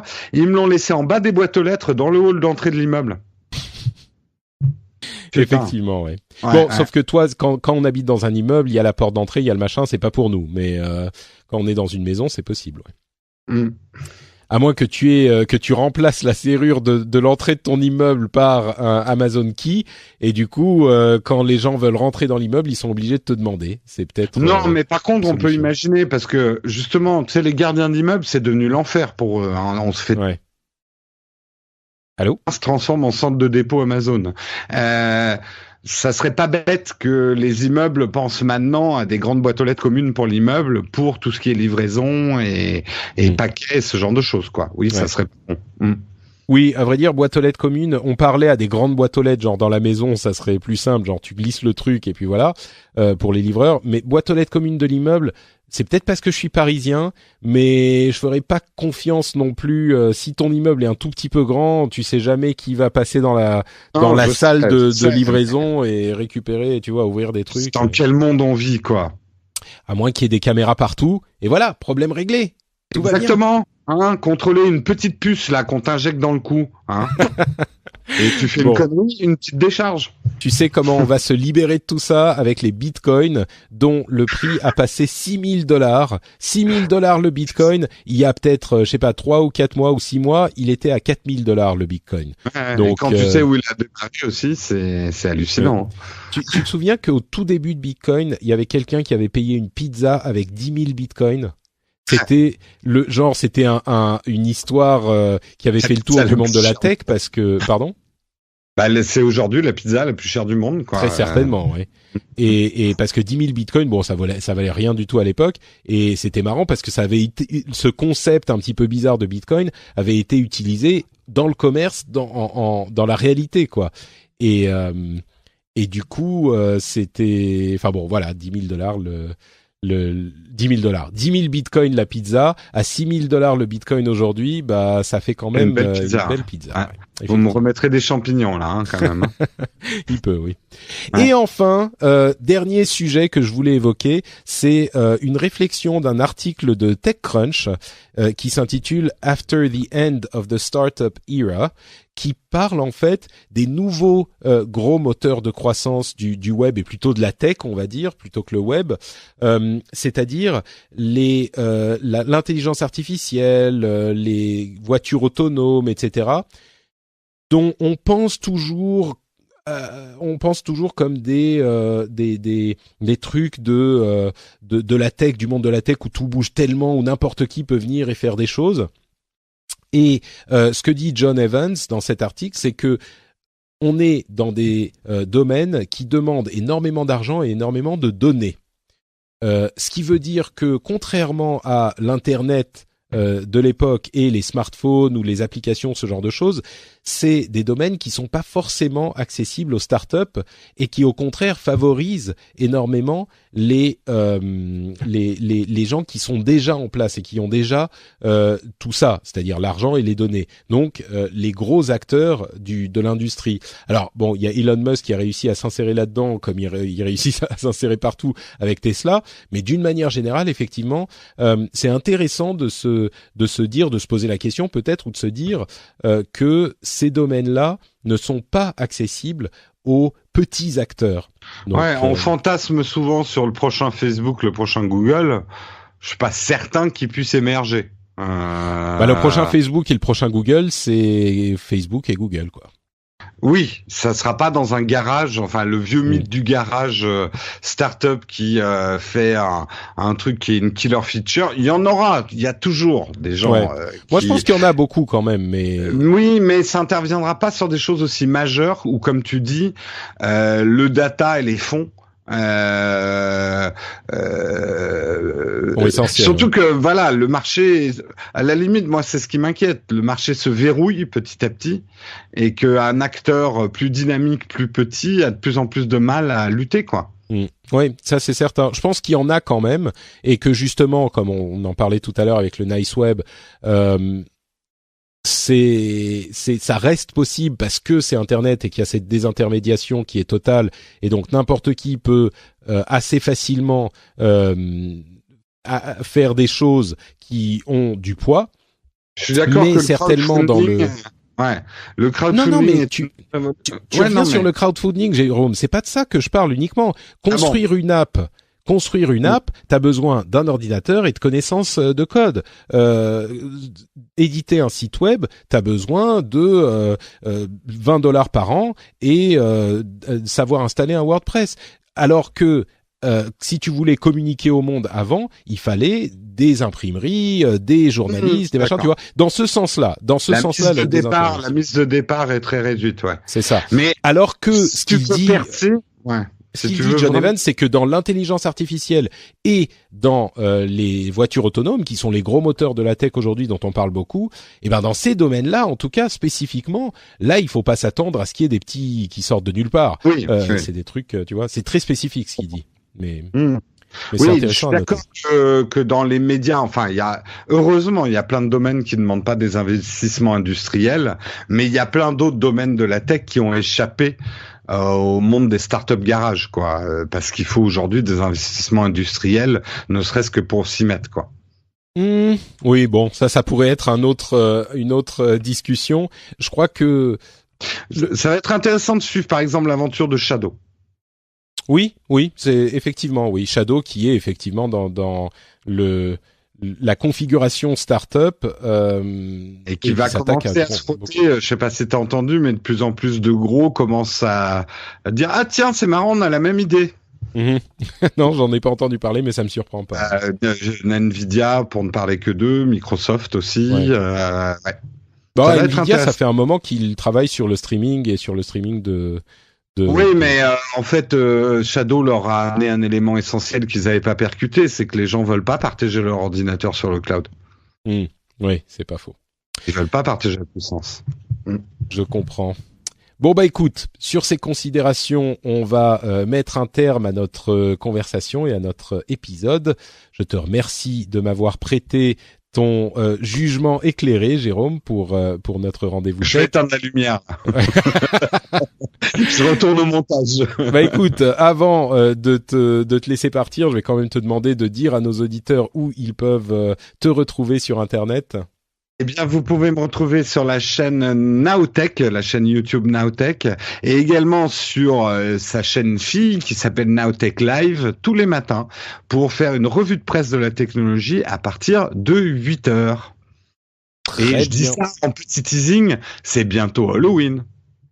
Oh, une petite surprise que tu nous réserves. Très bien. Je vais me mettre un nez de clown, on va bien rigoler.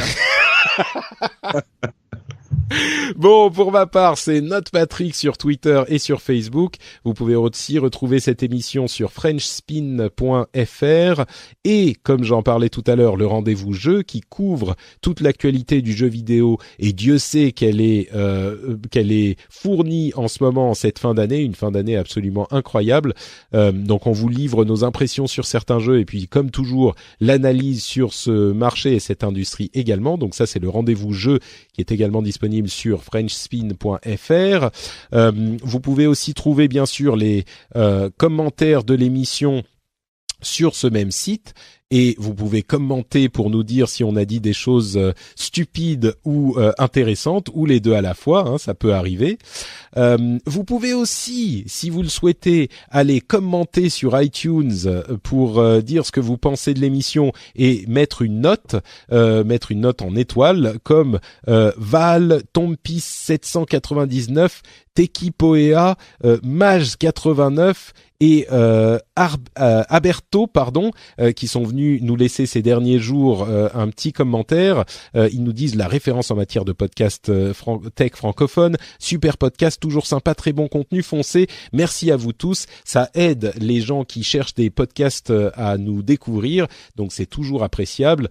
Et bien sûr, vous savez que le truc le plus important que vous puissiez faire, c'est de soutenir l'émission financièrement sur Patreon, patreon.com/rdvtech.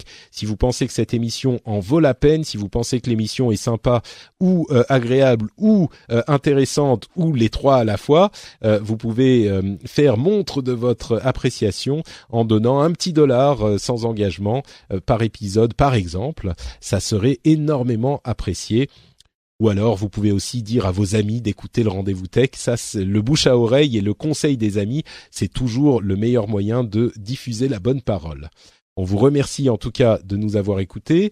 On vous donne rendez-vous dans une quinzaine de jours à peu près pour le prochain épisode. Et on vous fait tout plein de grosses bises. Ciao à tous! Salut tout le monde!